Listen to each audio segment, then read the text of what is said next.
Di sebuah dunia yang dihuni oleh monster-monster mengerikan, Maren sang tokoh utama bertarung sengit melawan orc bersama partainya dan berhasil menaklukkan makhluk buas itu. Usai pertarungan mereka saling memastikan kondisi dan berterima kasih pada Maren yang menjadi garda terdepan. Namun Maren justru membuat mereka terheran-heran saat ia memotong lengan orc itu. Ia mengulitinya lalu merebusnya perlahan untuk menghilangkan baunya, kemudian menumis dagingnya dengan mie. Para anggota partainya yang sudah sering melihatnya memasak monster tetap saja tidak tahan menyaksikannya dan heran kenapa Maren tidak makan makanan biasa. Maren menghias hidangannya lalu menyantapnya dengan lahap. Saat seorang rekannya bertanya, Maren pun menawarinya.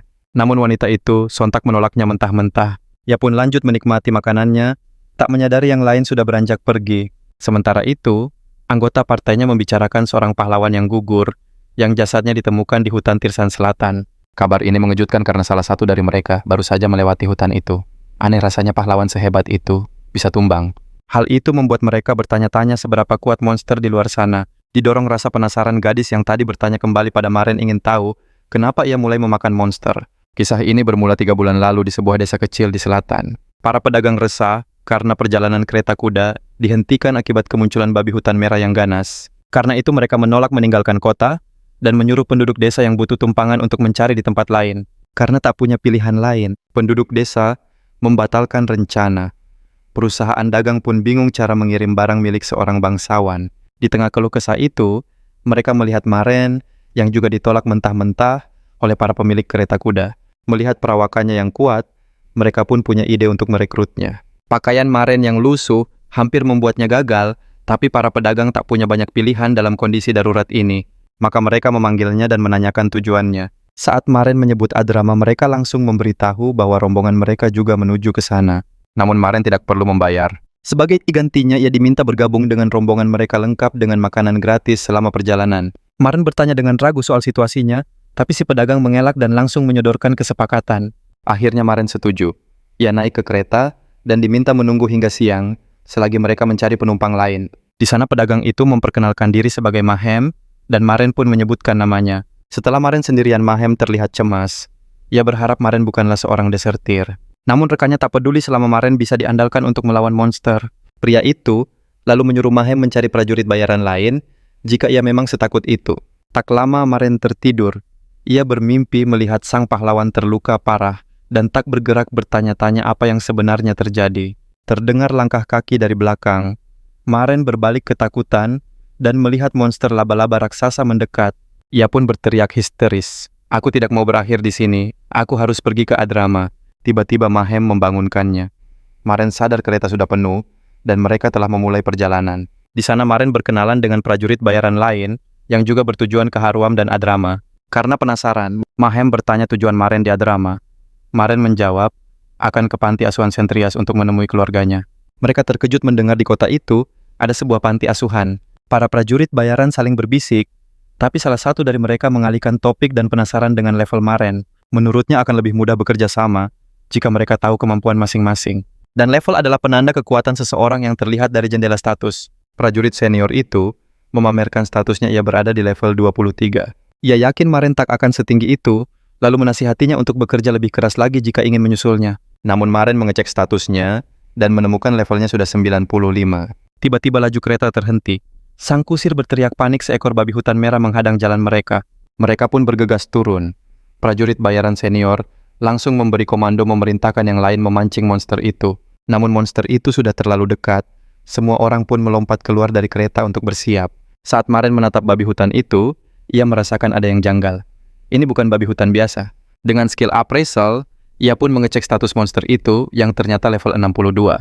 Menyadari jurang kekuatan di antara mereka, Maren justru tersenyum. Ini kesempatan bagus untuk menguji kekuatannya. Tanpa ragu ia berlari ke arah monster itu, mengabaikan teriakan sang senior. Begitu babi hutan itu menerjang dengan satu tebasan pedang, Maren membelahnya menjadi 2. Kekuatan luar biasa itu membuat Maren dan para prajurit bayaran lainnya terperangah. Prajurit senior itu menepuk punggung Maren dengan keras memujinya sambil bertanya-tanya dari ras manakah Maren berasal. Saat Maren hendak menjawab, suasana mendadak hening. Namun mereka lalu tertawa dan mengajak Maren makan bersama. Sepeninggal mereka, Maren menatap tangannya, masih tak percaya dengan kekuatan yang baru saja ia keluarkan. Malamnya saat makan malam disiapkan para pengelana lain, berbisik-bisik penasaran dengan identitas Maren. Mahem bahkan berspekulasi kalau Maren memakai pedang legendaris. Namun si pemanah menyarankan lebih baik mereka bertanya langsung padanya. Tapi saat mereka menoleh, Maren sudah tidak ada di sana. Beberapa saat kemudian, mereka dibuat terkejut saat melihat Maren menyeret bangkai monster itu ke tengah-tengah mereka. Si pemanah langsung menghampirinya memarahinya. Tapi Maren yang polos berpikir daging monster itu akan jadi santapan lezat. Ia tetap disuruh menyingkirkan bangkai itu, lalu ditawari semangkuk bubur seperti yang lain. Salah satu dari mereka mengeluh kehilangan selera makan dan memperingatkan Maren agar tak mengulanginya lagi. Maren pun mencoba bubur itu, tapi rasanya sangat aneh. Keluhannya malah membuat si pemanah jadi kesal. Si pemanah menjelaskan makanan ini lebih baik daripada tidak sama sekali dan memperingatkannya soal daging monster. Ia berkata, meski Maren bisa menahan rasa anehnya daging itu, bisa saja mengandung racun. Kemudian ia menunjuk ke arah kelompok yang bersiap membakar bangkai monster itu. Karena tujuan Maren ke Adrama masih jauh, si pemanah menasihatinya untuk makan demi menyimpan tenaga. Tiba-tiba yang lain memanggil si pemanah. Api biasa tak sanggup membakar bangkai monster itu. Ia pun menghampiri mereka membuat Maren bertanya-tanya. Mengejutkan, ternyata ia menggunakan sihir untuk membakar bangkai itu hingga menjadi abu. Yang lain pun terkesan dan ingin belajar sihir. Si pemanah berkata kalau itu cukup mudah dan berguna. Melihat aksinya, Maren menghampirinya dan bertanya apakah ia berasal dari menara sihir. Si pemanah bingung. Maren menjelaskan kalau penyihir biasanya dari menara. Namun ia mengingatkan kalau dirinya adalah pemanah. Maren pun makin bingung bagaimana bisa seorang pemanah menggunakan sihir. Si pemanah menjelaskan itu hanyalah sihir dasar. Mantra seperti itu sudah tidak eksklusif untuk penyihir lagi. Sihir asli butuh 3 tahun untuk dipelajari dan berasal dari paradigma yang berbeda. Ia balik bertanya dari zaman mana Maren berasal, karena kini petualang biasa pun bisa sihir dasar. Maren masih tak percaya sampai si pemanah menunjukkan sebuah kota yang terang benderang oleh batu sihir. Maren terkejut melihat batu sihir menggantikan lampu. Si pemanah pun menyimpulkan, Maren dari desa terpencil karena mainan anak-anak saja sudah memakai sihir. Pada saat itu, Maren tampak seperti orang tua yang bernostalgia, mengingat masa kecilnya saat semua itu belum ada. Ia menoleh dan melihat yang lain berharap daging monster itu adalah babi sungguhan agar mereka bisa menyantapnya. Beberapa hari kemudian, mereka tiba di Adrama Timur. Mereka berterima kasih pada Maren karena perjalanan jadi aman. Sementara itu, Maren tampak lemas karena tak makan. Yang lain curiga ia sakit, dan karena itulah ia selalu memakai helm. Akhirnya Mahem memberinya sekantong kentang sebelum mereka berpisah. Setelah memastikan isi kantong itu, Maren melemparnya tanpa ragu, lalu bergegas mencari panti asuhan. Kenangan masa lalu seketika membanjiri benaknya. Meski kota telah berubah, kakinya melangkah dengan sendirinya mengikuti naluri yang membawanya menuju panti asuhan. Namun betapa terkejutnya dia, bangunan di hadapannya kini adalah sebuah toko mainan. Maren menatap bingung hingga pemilik toko menyapanya menanyakan apakah ia tertarik pada mainan di dalam. Maren langsung bertanya dengan nada mendesak mencari tahu keberadaan panti asuhan Saint Trias. Sayangnya pria itu tak pernah mendengarnya. Ia adalah pemilik generasi kedua di toko ini. Kecemasan mulai menyelimuti Maren. Tiba-tiba seorang pria tua memanggilnya. Ia mengaku pernah mendengar nama panti asuhan itu meski tak pernah melihatnya. Menurut kabar yang beredar, panti asuhan itu lenyap dalam sebuah insiden dahsyat yang melibatkan seekor naga. Maren teringat kehidupan lamanya yang terasa biasa saja dan tanpa warna. Namun di saat terakhirnya ia merasakan kehangatan meja makan yang dikelilingi oleh keluarga yang telah tiada. Sesaat kemudian Maren membuka mata di dunia baru, tepatnya di panti asuhan Saint Trias. Ia menatap mainan ikan di atasnya dan terkejut menyadari bahwa ia telah terlahir kembali. Seorang suster menggendongnya dengan lembut menyambut Maren sebagai anggota baru keluarga mereka. Itulah awal mula kenangan Maren di dunia ini. Di panti asuhan itulah ia kembali merasakan kehangatan keluarga yang dirindukannya. Bertahun-tahun kemudian Maren menjadi petualang mendedikasikan penghasilannya untuk panti asuhan. Suster yang merawatnya selalu menasihati agar ia tidak terlalu memaksakan diri demi mereka. Namun Maren hanya tersenyum berkata, ia hanya ingin anak-anak panti makan dengan layak. Ia pun berjanji akan segera pulang setelah menyelesaikan misi melawan goblin di selatan. Suster pun memintanya berjanji untuk kembali agar bisa menikmati pai beri kesukaannya. Kini seorang suster mengantarnya ke sebuah monumen untuk para korban insiden naga di panti asuhan. Melihat monumen yang tak terawat, suster itu bertanya-tanya apa hubungan Maren dengan mereka. Namun ia terkejut saat Maren tiba-tiba berlutut di hadapan pohon penanda itu. Suster itu pun pamit. Tinggallah Maren yang dengan pilu menyentuh nisan, teringat janjinya yang tak terpenuhi. Ia pun bertanya-tanya, andai saja dirinya ada di sana, bisakah ia mengubah takdir mereka? Hujan mulai turun, namun Maren tetap tak bergeming dari sisi monumen itu. Beberapa hari berlalu, suster itu kembali dan mendapati Maren masih di sana larut dalam duka. Ia memberikan sepotong roti, namun saat Maren menggigitnya rasa aneh langsung terasa di lidahnya. Ia langsung memuntahkannya. Maren sadar tubuhnya tak lagi bisa menerima makanan biasa. Terdiam, Ia menyadari dua kenyataan pahit rasa laparnya tak terpuaskan dan ia kehilangan keluarganya sekali lagi. Kini saat kembali pada kehidupan yang menyedihkan, ia mulai mempertanyakan arti dari semua ini. Tiba-tiba sebuah aroma lezat yang tak biasa tercium olehnya berbeda dari daging pada umumnya. Didorong oleh naluri ia meninggalkan kuil dan mengikuti sumber aroma itu ke sebuah gang. Di sana ia melihat dua orang sedang berdebat sambil memanggang daging monster. Salah satunya tampak cemas takut akan denda jika mereka ketahuan membakar daging itu di area kastil. Aromanya memang mirip daging biasa, tapi mereka tak tahu efeknya jika dikonsumsi orang normal.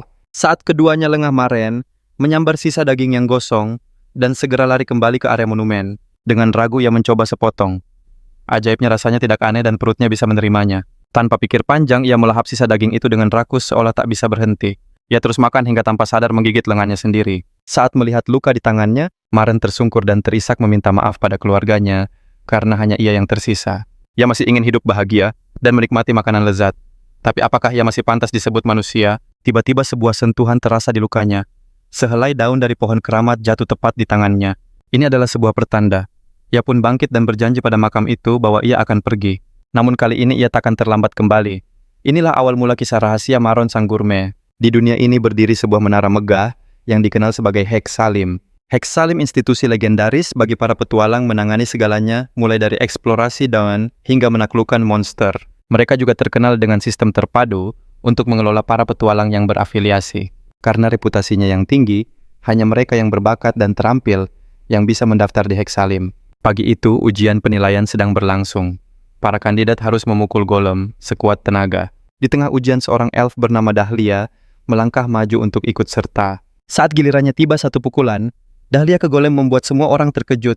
Ia melampaui skor tertinggi membuat semua orang penasaran. Karena pencapaiannya yang luar biasa, para kandidat petualang lain langsung berebut untuk merekrutnya ke dalam parti mereka.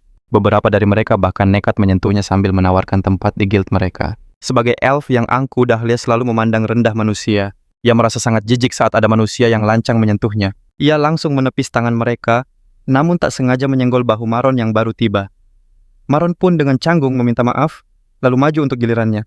Melihat Maron yang tampak tegang, Dahlia menganggapnya hanya seorang pemula. Jadi ia memberinya sedikit nasihat, memintanya untuk rileks dan fokus. Maron berterima kasih, namun Dahlia hanya mengabaikannya berkata wajar menolong sesama ras sambil berlalu pergi. Setelah dari arena ujian, Dahlia menuju ke meja resepsionis guild di ruang sebelah. Setibanya di sana, resepsionis yang juga seorang elf menyambutnya memuji pencapaiannya yang memecahkan rekor. Namun Dahlia menanggapinya dengan dingin. Sang resepsionis lalu memberikan dokumen resmi sebagai petualang. Saat Dahlia menerima dokumen tersebut, ia terkejut karena hanya diakui sebagai petualang peringkat D meski kekuatannya luar biasa. Resepsionis menjelaskan bahwa semua petualang baru memulai dari peringkat D. Dengan kemampuannya, ia pasti akan cepat naik peringkat. Merasa tidak sabar, Dahlia langsung meminta quest yang tersedia. Resepsionis pun memberinya 2 quest peringkat D untuk berburu gargoyle di sebuah manor. Tentu saja, ia ingin mengambil keduanya namun resepsionis melarangnya. Quest itu hanya untuk party. Rupanya manor itu sudah lama terbengkalai. Jumlah monster di dalamnya telah berkembang biak secara gila-gilaan. Karena Dahlia butuh sebuah party untuk mendaftar, ia mengamati seisi ruangan, namun yang terlihat hanyalah sekelompok orang tak berguna. Tiba-tiba golem dari ruang latihan menghantam dinding dan menimpa Dahlia. Semua orang pun panik. Saat debu mereda, Dahlia terkejut melihat Maron adalah penyebab kekacauan ini. Ia merasa aneh padahal golem itu seberat banteng dewasa. Seketika ia memutuskan bahwa Maron akan menjadi rekan tim yang hebat. Maron meminta maaf, tapi resepsionis bilang tak masalah asalkan ia membayar ganti rugi. Resepsionis itu pun mulai menghitung total biaya perbaikan. Tokoh kita yang malang ini mengaku tak punya uang. Untungnya resepsionis mengizinkannya membayar dengan cara dicicil. Tanpa basa-basi, Dahlia mendekati Maron dan mengajaknya membentuk party. Alasannya karena mereka sesama ras. Maron yang terkejut bertanya-tanya kenapa elf ini tiba-tiba tertarik padanya. Ia mengecek statusnya dan melihat gadis itu cukup kuat yang membuatnya makin bingung. Akhirnya ia setuju untuk bekerja sama dan mereka sepakat untuk mengambil masing-masing satu quest. Bahkan sang resepsionis ikut senang yakin kekuatan Maron sebagai petarung akan melengkapi Dahlia sang pemanah. Sementara itu, keduanya saling memperkenalkan diri saat resepsionis mengumumkan parti mereka telah resmi terdaftar. Namun Dahlia terkesiap saat resepsionis menyebut Mehran seorang manusia, padahal ia mengira pria itu adalah bangsa elf. Selama perjalanan ke manor, Dahlia tak henti melontarkan cibiran yang menunjukkan kebenciannya pada kaum manusia. Maren tahu ada perselisihan antara elf dan manusia, tapi ia tak menyangka akan sedalam ini, mengingat sikap resepsionis yang berbeda jauh dengan Dahlia. Meski begitu, ia tetap bersikap tenang hingga mereka tiba di tujuan. Setibanya di sana, Moro merasakan aura kelam yang pekat dari Manor itu. Benar-benar sesuai dengan reputasinya. Pandangannya menangkap sosok gargoyle raksasa di atas Manor, tapi ia memilih mengabaikannya, karena itu bukan misinya. Ia lalu melihat segerombolan gremlin level 18 yang berkumpul di sekitar kastil. Gremlin pada dasarnya adalah wujud muda gargoyle yang kekuatannya tak bisa diremehkan. Dahlia kembali merendahkan Mehran, menyuruhnya menyingkir. Anehnya Mehran justru melewatinya tanpa sepatah kata pun. Murka Dahlia berteriak pada Mehran agar tidak mengacuhkannya. Namun Mehran hanya menjawab singkat kalau ia hanya melakukan apa yang diminta. Dahlia menyebutnya tidak sopan, menyalahkan rentang hidup manusia yang pendek, sehingga tak punya waktu belajar tata krama. Tapi Mehran menyela menyatakan, Dahlia tak pantas berkata begitu karena usianya sudah lebih dari 100 tahun. Mendengar ini, wajah Dahlia memucat bertanya-tanya apakah ia salah dengar barusan. Mehran menyuruhnya berhenti berkomentar dan fokus pada misi mereka masing-masing. Setelah itu, ia langsung maju menuju Manor untuk membereskan para gremlin. Tapi Dahlia menahannya lagi, bertanya apa ia berniat maju sendirian. Mehran menjawab bahwa gremlin hanya level 18, jadi mereka tak perlu persiapan khusus untuk menghadapinya. Seketika Dahlia sadar kalau Mehran pasti sudah melihat status kemampuannya. Karena hanya orang kuat yang punya skill penilaian setajam itu, ia ragu apakah Mehran lebih hebat darinya. Tapi ia segera menepis pikiran itu, menyimpulkan kalau Mehran pasti memakai trik licik. Ia lantas menghina Mehran, menyebutnya tak tahu malu, karena telah mengintip statusnya tanpa izin. Tanpa sepengetahuannya, seekor gremlin melesat cepat ke arahnya dari kejauhan. Saat ia terus mengomel gremlin itu, hampir saja menyerangnya. Beruntung Mehran turun tangan dan menumpaskannya tepat waktu. Ia mengakui telah memeriksa status Dahlia, tapi itu bukan alasan bagi sang elf untuk lengah. Pernyataan itu seperti biasa menyinggung Dahlia dan membuatnya kembali marah. Tapi Mehran tak peduli, dan langsung pergi menyelesaikan misinya. Akhirnya Dahlia tak punya pilihan selain melakukan hal yang sama. Tak lama Mehran sudah menumpas 50 gremlin sesuai misinya. Sementara itu, Dahlia justru kewalahan menghadapi kulit tebal para gargoyle muda itu. Mehran sempat berpikir untuk membantunya, tapi ia yakin Dahlia cukup kuat untuk setidaknya bisa selamat. Ia pun memutuskan untuk fokus pada hal lain, yaitu mengubah bangkai gremlin menjadi makanan kelas atas. Meski tak yakin bagian mana yang bisa dimakan, Mehran berpikir karena makhluk itu mirip katak, mungkin cara mengolahnya pun tak jauh berbeda. Ia mengumpulkan bagian-bagian yang tampak bisa dimakan untuk dijadikan sate. Tapi karena jumlahnya sedikit, ia memutuskan untuk menambahkan organ dalamnya juga. Setelah dibersihkan, ia menusuknya lalu memanggangnya dengan hati-hati sebelum mencicipi. Saat mencicipinya, rasa dan kelembutannya mirip daging ayam atau bebek yang langsung lumer di mulut. Tiba-tiba tubuhnya terasa kaku, dan ia pun ambruk. Ia sadar telah keracunan daging itu. Tanpa penawar, Mehran berpikir cepat untuk mencari cara menyelamatkan dirinya. Sesuatu terlintas di benaknya, para gremlin tidak menggunakan racun saat menyerang. Jadi jika tubuh mereka mengandung racun, artinya mereka juga punya penawarnya sendiri. Seketika ia membedah bangkai gremlin lain, dan menemukan hatinya organ yang kemungkinan besar menjadi penetralisir racun. Ia pun memutuskan untuk mempertaruhkan hidupnya pada penemuannya barusan. Usai menelan hati gremlin, Maren mengecek jendela statusnya. Benar saja racunnya telah dinetralkan. Maren akhirnya bisa bernapas lega, bersyukur telah selamat dari situasi genting itu. Ternyata ini alasan bagus kenapa orang-orang menghindari daging monster. Selain wujudnya yang aneh, ada juga racunnya. Tapi Dahlia tiba-tiba datang dan merusak momen tenangnya. Melihat Maren melahap gremlin, pandangan Dahlia terhadap manusia semakin buruk saja. Ia tak habis pikir bagaimana Maren bisa memakan sesuatu yang menjijikan itu dengan santainya. Maren teringat kalau elf itu vegetarian. Ia pun mengingatkan Dahlia untuk tidak menghina selera orang lain. Tapi Dahlia bersikeras ini bukan lagi soal selera makan. Dia menyesal satu tim dengan manusia dan harus melihat pemandangan mengerikan itu. Elf dramatis itu bergidik ngeri, berharap bisa segera pulang ke pohon dunia. Dengan mata berkaca-kaca, Dahlia bertanya kenapa Maren masih di situ, padahal tugasnya sudah selesai. Maren tidak mau melanggar syarat misi yang mengharuskan mereka bekerja berdua. Maren mengingatkan bertindak sendiri-sendiri bisa merepotkan Daisy, sang resepsionis. Namun Dahlia lebih memilih ambil risiko daripada dibantu oleh manusia. Tapi Maren punya ide lain. Ia akan membantu Dahlia mengalahkan gargoyle agar misi cepat selesai. Tanpa aba-aba, Maren memukulkan pedangnya ke panci, mengaku kalau ia dulu adalah prajurit perisai. Suara nyaring itu langsung mengaktifkan skill ejekannya, menarik perhatian semua monster di sekitar. Seketika para gremlin dan gargoyle di dekatnya langsung terpancing. Dahlia menatapnya bingung, apa hubungan memukul panci dengan menjadi prajurit perisai? Sesaat kemudian matanya terbelalak melihat gerombolan monster menyerbu ke arah mereka. Dahlia baru sadar Maren sedang menggunakan skill provokasi yang sangat terkenal. Ia pun langsung lari, tak mengerti kenapa manusia gila itu memakai skill pelindung dengan cara seperti itu. Di sisi lain, Maren sendiri heran kenapa skillnya selalu seefektif ini. Ia lalu melempar panci itu, Maren langsung memasang kuda-kuda dan memanggil skill pedang serta bela dirinya. Dengan itu, sistem mengaktifkan skill pedang peringkat A yang meningkatkan kerusakan dan skill bela diri peringkat B untuk kelincahan. Para monster langsung menerjang tapi Maren sama sekali tidak gentar. Setelah menjaga jarak, Dahlia memutuskan membantu Maren dengan panahnya. Namun ia dibuat terkejut Maren dengan mudahnya menebas semua monster yang mengerumuninya. Dahlia tak percaya ia yang kesulitan melawan 5 gargoyle dikalahkan Maren dengan begitu mudahnya. Kemudian Dahlia bertanya apakah Maren tidak apa-apa berbagi hasil padahal ia yang mengalahkan semua monster. Maren langsung setuju mengingatkan bahwa ini misi tim dan ia hanya ingin cepat selesai sesuai permintaan Dahlia. Tiba-tiba telinga Dahlia bergerak. Ia segera waspada dan bertanya pada Maren, apakah Maren mendengar sesuatu barusan? Saat Dahlia melacak suara itu, Maren justru salah fokus pada gerakan telinga elf yang menurutnya menarik. Dahlia langsung berlari meninggalkan Maren yang bingung. Ia tiba di tepi tebing dan melihat kereta kuda terhenti. Di sana 2 pria sedang mengeluhkan penundaan itu. Mereka mengeluh karena harus segera tiba di pasar gelap keesokan hari. Karena frustrasi salah satu pria menendang seorang budak elf. Pemandangan itu membuat Dahlia murka. Budak itu tersungkur ke tanah memohon agar tidak disakiti lagi. Dahlia pun berkata pada Maren itulah alasannya membenci manusia.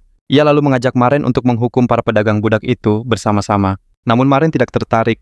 Menurutnya bisa saja itu budak legal karena suatu kejahatan. Dahlia membalas mengingatkan kalau mereka tadi menyebut soal pasar gelap. Tapi Maren menyarankannya untuk melapor ke penjaga kota, lalu berbalik pergi. Mendengar itu rasa hormat Dahlia padanya langsung hancur, dan ia memutuskan akan menyelesaikan ini seorang diri. Namun saat ia berbalik sebuah isakan lirih menghentikan langkah Maren. Di dalam kereta seorang ibu elf berjuang keras menenangkan buah hatinya yang tak henti menangis. Di saat Dahlia masih ragu untuk maju sendiri menghadapi para penculik itu, tiba-tiba pedang Maren melesat cepat dan menghantam roda kereta hingga hancur memaksa mereka berhenti. Dahlia terperangah, ia menuntut penjelasan mengapa Maren berubah pikiran setelah tadi menolaknya. Maren teringat akan kebaikan seorang suster di masa kecilnya.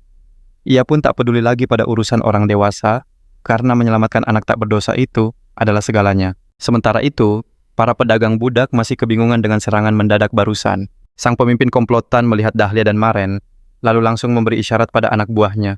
Salah satu dari mereka maju dan membentak, menanyakan siapa mereka berdua. Namun ucapannya terpotong saat Dahlia dan Maren melompat dari tebing mendarat tepat di hadapan mereka, tanpa rasa takut sedikit pun. Dengan tatapan tajam Dahlia menyuarakan kemarahannya, dan menegaskan tujuannya untuk membebaskan kaumnya. Sang bos dengan cepat membela diri. Ia mengklaim semua elf itu adalah miliknya secara sah, dan mereka adalah pedagang resmi di bawah naungan keluarga Markis Bestal. Sebagai bukti ia menunjuk lambang keluarga Bestal yang terukir besar di kereta mereka. Ia bahkan dengan angkuh menuntut permintaan maaf, serta ganti rugi atas kerusakan keretanya. Sambil bicara ia menghina Dahlia, sebagai pembuat onar bodoh, ucapan yang sukses membuat Dahlia naik pitam. Di luar dugaan Maren dengan tenang maju, dan mengungkapkan bahwa lambang di kereta itu palsu. Sang bos mulai panik, ia mencoba menjelaskan detail lambang itu untuk meyakinkan mereka. Namun Maren dengan cepat menunjukkan kesalahannya. Menurutnya serigala pada lambang Bestal yang asli memiliki satu mata terluka. Itu adalah ciri khas yang merujuk pada leluhur keluarga itu yang hanya punya satu mata. Sementara lambang di kereta ini dengan jelas bergambar serigala dengan 2 mata yang sempurna. Fakta itu membuat si bos terdiam dan anak buahnya panik saat Maren menjelaskan hukuman berat bagi peniru bangsawan. Karena tak ingin rahasianya terbongkar, si bos memerintahkan tentara bayarannya untuk menyerang mereka berdua. Dan mereka pun langsung bergerak. Tak gentar sedikit pun dengan serangan itu, Maren justru dengan santai berkomentar bahwa dulu para tentara bayaran selalu menghindari pertarungan sesama mereka dan ia penasaran apakah aturan itu sudah berubah. Lalu dengan satu pukulan kuat ke perut, ia membuat lawannya terlempar jauh hingga langsung tumbang tak sadarkan diri. Kejadian itu sontak membuat para pedagang budak syok berat. Saat si bos masih tak percaya prajuritnya bisa kalah dalam satu serangan, sebuah anak panah melesat tipis di wajahnya membuatnya tersungkur. Terdesak oleh kekuatan Dahlia dan Maren, si bos akhirnya menyerah begitu saja. Sorenya para elf yang telah bebas berterima kasih pada Dahlia. Lalu ia pun menghampiri Maren. Dahlia meminta maaf karena membuatnya menunggu lama. Namun Maren hanya bertanya, urusanmu sudah beres. Dahlia menjelaskan bahwa para elf sudah diurus dengan baik, sementara para penculik itu telah diserahkan pada penjaga kota. Tiba-tiba seorang anak elf menghampiri Maren. Ia memuji aksi keren Maren sebelumnya, lalu mengucapkan terima kasih. Orang tuanya pun ikut berterima kasih sebelum pergi. Ucapan tulus anak itu meninggalkan kehangatan di hati Maren. Setelah itu, Dahlia dengan berat hati berterima kasih pada Maren karena telah membantunya. Tapi Maren tak peduli dengan ucapan terima kasih itu. Ia malah terang-terangan meminta bayaran yang tentu saja membuat Dahlia kaget. Sikap Dahlia langsung berubah drastis. Ia bertanya dengan sinis, "Jadi selama ini kamu hanya mengincar uang Maren tak menyangkal. Baginya uang jauh lebih bisa diandalkan daripada sekadar ucapan terima kasih. Mendengar itu Dahlia sangat geram. Ia menyesal telah berterima kasih pada manusia sepertinya. Dengan amarah, ia melempar sekantong koin pada Maren dan mengusirnya. Ia lalu pergi sambil bergumam tak akan pernah lagi ia percaya pada manusia. Maren sama sekali tak ambil pusing. Yang penting ia sudah mendapatkan bayarannya. Keesokan paginya, Maren kembali ke Guild Hex Salim. Di sana Daisy memastikan semua barang yang ia bawa dan memberinya selamat karena berhasil menyelesaikan permintaan pertamanya. Daisy memujinya karena telah menyelesaikan misi sulit itu dengan sempurna dan Maren pun berterima kasih atas pujiannya. Daisy pun menyerahkan imbalannya, namun Maren heran mengapa jumlahnya terasa begitu sedikit. Namun sebelum Maren sempat melayangkan protes, dengan aura mengintimidasi Daisy menjelaskan aturan guild. Utang Maren akan dipotong langsung dari hadiah misi sampai lunas. Maren berjanji akan segera melunasinya, lalu bergegas mencari misi baru sebelum pergi. Maren menyusuri papan misi, berharap menemukan satu misi yang memberinya kesempatan mencicipi monster yang berbeda. Matanya pun tertuju pada sebuah misi penaklukan dungeon level 15, tapi ia melewatinya karena isinya hanya monster batu. Tak lama, ia melihat misi penaklukan gubuk orc level 26. Ia pun bertanya-tanya seperti apa ya rasa daging orc saat sedang asyik melamun Miki datang menyapanya. Miki lantas memperkenalkan rekan-rekan satu timnya saat ini. Ada Olga sesama pemanah, dan Hekate sang penyihir andalan di tim mereka. Miki menjelaskan kalau mereka bertiga sudah lama membentuk tim. Maren langsung melihat ada yang kurang dari formasi mereka. Saat ia menanyakan soal posisi garda depan, Miki bilang mereka biasa merekrut anggota sementara. Tapi belakangan ini, sulit sekali mencari orang. Hekate menambahkan, mungkin karena sihir kini lebih mudah dipelajari membuat posisi petarung garis depan jadi langka. Melihat kesempatan itu, Miki langsung mengajak Maren bergabung sebagai garda depan untuk misi penaklukan gubuk orc. Di dalam dungeon Miki nyaris saja terkena hantaman gada dari seekor orc raksasa. Tepat pada waktunya panah Olga melesat dan mengenai mata monster itu. Orc itu meraung kesakitan dan Miki memuji bantuan Olga. Sebelum monster itu sempat bangkit kembali, Hekate merapal mantra ledakan yang telak mendarat di kepalanya membuatnya langsung tumbang. Miki memuji kerja sama tim mereka yang sempurna, sementara Hekate hanya bersyukur mantranya tidak meleset. Tiba-tiba Hekate mendengar suara aneh disusul getaran tanah yang dirasakan semua orang. Seketika mereka melihat gerombolan orc menyerbu dengan ganas memaksa mereka untuk segera mundur. Dalam kekacauan itu, Hekate tersandung dan jatuh. Seekor orc hampir saja menyerangnya tapi Maren datang menyelamatkan. Dengan secepat kilat, Maren menebas seluruh gerombolan orc, membuat semua anggota timnya tertegun. Mereka semua tak percaya melihat kekuatan Maren di tengah tumpukan orc yang telah dikalahkan. Malamnya tim bekerja sama untuk menaklukkan seekor orc, lagi membuat total yang dikalahkan menjadi 10. Olga menyarankan untuk istirahat karena semua sudah lelah, sambil meregangkan badan Miki takjub pada kekuatan Maren. Namun Olga lebih bersyukur karena Maren telah menyelamatkan Hekate tadi. Hekate pun sadar, ia belum berterima kasih pada Maren karena masih syok dan segera berbalik untuk berterima kasih. Tapi Maren sudah tak terlihat. Kelompok itu bertanya-tanya, tapi Hekate mencium aroma masakan dan memberitahu yang lain. Miki jadi heran siapa yang nekat memanggang daging di tengah dungeon seperti ini. Mereka akhirnya menemukan Maren sedang asyik memanggang daging. Miki bahkan menyarankan untuk menambah jamur. Tapi betapa terkejutnya dia saat sadar bahwa yang dipanggang Maren adalah sisa-sisa orc. Mereka bertanya apa yang sedang ia lakukan. Tapi Maren malah sibuk menganalisis rasa daging itu. Ia menyimpulkan rasanya seperti perpaduan daging sapi dan babi, sambil menikmati kelezatannya. Merasa jijik Miki, memintanya berhenti memakan daging aneh itu, dan hal itu membuat yang lain tidak nyaman. Tapi Maren tidak peduli, dan malah terus memikirkan cara membumbui dagingnya agar lebih nikmat. Karena tak mengerti ekspresi puas di wajahnya tim itu pun, menjauh untuk membahas apa yang baru mereka lihat. Melihat reaksi mereka, Maren mengira, misinya bersama tim ini akan berakhir, dan sudah berencana membawa pulang sisa daging orc. Meskipun menduga, Maren berasal dari daerah yang kekurangan bahan makanan. Olga menepuk bahunya dan berkata bahwa timnya bisa menerima seleranya yang unik, tapi memintanya untuk tidak melakukannya secara terang-terangan. Keputusan itu mengejutkan Maren, tapi Olga menjelaskan mereka tak mau kehilangan garda depan sehebat itu hanya karena selera anehnya. Setelah itu, Olga mengajak semuanya makan dan istirahat. Hekate dan Miki menawari Maren biskuit dan dendeng, tapi ia menolaknya dengan halus. Keesokan harinya tim melanjutkan misi penaklukan orc, dan mereka menghadapinya bersama-sama. Maren menjadi tameng di depan sementara yang lain melancarkan panah dan mantra dari belakang. Malam tiba Maren kembali menyajikan santapan daging orc yang aromanya saja sudah membuat Hekate mual. Saat yang lain bersiap tidur, Maren seperti biasa memilih untuk menyendiri. Sikapnya itu membuat Miki cemas, namun Maren hanya beralasan kalau ia lebih nyaman seperti itu. Akhirnya Olga mengambil giliran jaga pertama sementara yang lainnya mulai beristirahat. Derak api unggun yang tenang membawa Maren ke masa lalu teringat kehangatan rekan-rekannya dahulu. Tiba-tiba namanya dipanggil. Maren tersentak bangun heran melihat semua orang sudah terjaga. Sebagai jawaban, Heate menodongkan sihir yang sudah siap dilancarkan ke arahnya. Heate menjelaskan rasa penasaran membawa mereka memeriksa status Maren dan menemukan sebuah gelar mengerikan. Di tangan Mickey Kristal itu menampilkan jendela status Maren, meski beberapa informasi masih terkunci. Rahasianya terbongkar. Gelar pembantai kaumnya hanya untuk mereka yang telah melenyapkan lebih dari 100 jiwa dari rasnya sendiri. Gelar itu juga memberinya peningkatan kekuatan serangan sebesar 5% saat melawan kaumnya sendiri. Mickey gemetar ketakutan tak percaya. Ia berkata fakta bahwa dia telah melenyapkan lebih dari 100 orang tak bisa diabaikan. Olga heran Maren bisa masuk guild dengan mudah, artinya tak ada catatan kriminal dan menuntut penjelasan. Maren hanya meminta maaf tanpa penjelasan. Olga pun memintanya pergi karena tak bisa mempercayai seseorang dengan gelar itu. Di luar dugaan, Maren setuju tanpa membantah lalu mengambil tasnya dan pergi begitu saja. 100 tahun lalu, di hutan Tirsen Selatan, sekelompok tentara bayaran diserang goblin, namun mereka menumpas para monster dengan mudah. Sang pemimpin memuji pemanah mereka membuat suasana kelompok menjadi hangat karena obrolan ringan. Lalu ia menoleh pada Maren memanggilnya Charlotte dan menanyakan bukti penaklukan yang sedang ia urus. Maren membenarkannya lalu mendesak mereka untuk segera melanjutkan perjalanan. Sambil berjalan mereka heran kenapa jumlah goblin lebih sedikit dari yang dilaporkan dalam misi. Maren menduga ini karena mereka dekat pintu masuk dungeon, tapi ia sadar tak ada yang mendengarkannya. Apa mereka tidak bisa mendengarnya? Maren pun mencoba meraih salah satu rekannya. Namun semua rekannya tiba-tiba menatapnya dengan tatapan penuh kebencian. Mata mereka merah menyala menuntut jawaban kenapa hanya dia yang selamat dari insiden itu. Maren pun terbangun dari mimpi buruknya.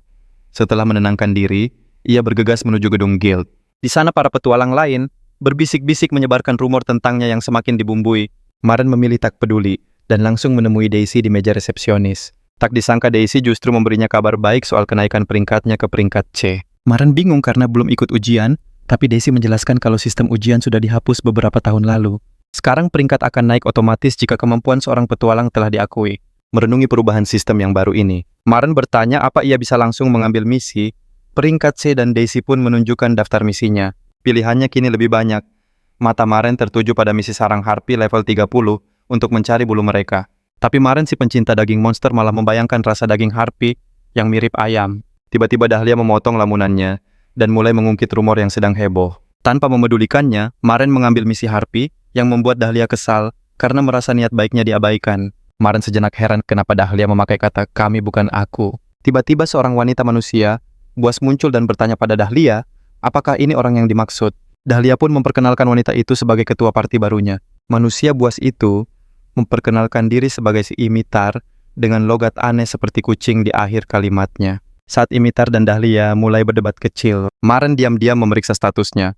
Ia seorang manusia buas level 59 yang juga seorang pendeta. Status kekuatannya paling tinggi tapi kelas pekerjaannya sebagai pendeta membuat Maren sangat terkejut. Imitar menyadari tatapan Maren dan mengakui kelasnya meski penampilannya jauh dari citra seorang pendeta.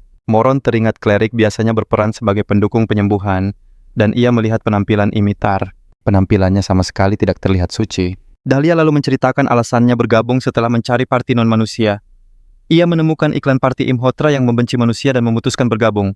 Ternyata parti itu hanya beranggotakan mereka berdua. Imitar dan Dahlia lalu membahas rumor tentang Kinslayer Mehran yang sedang ramai dan Imitar menganggapnya prestasi hebat.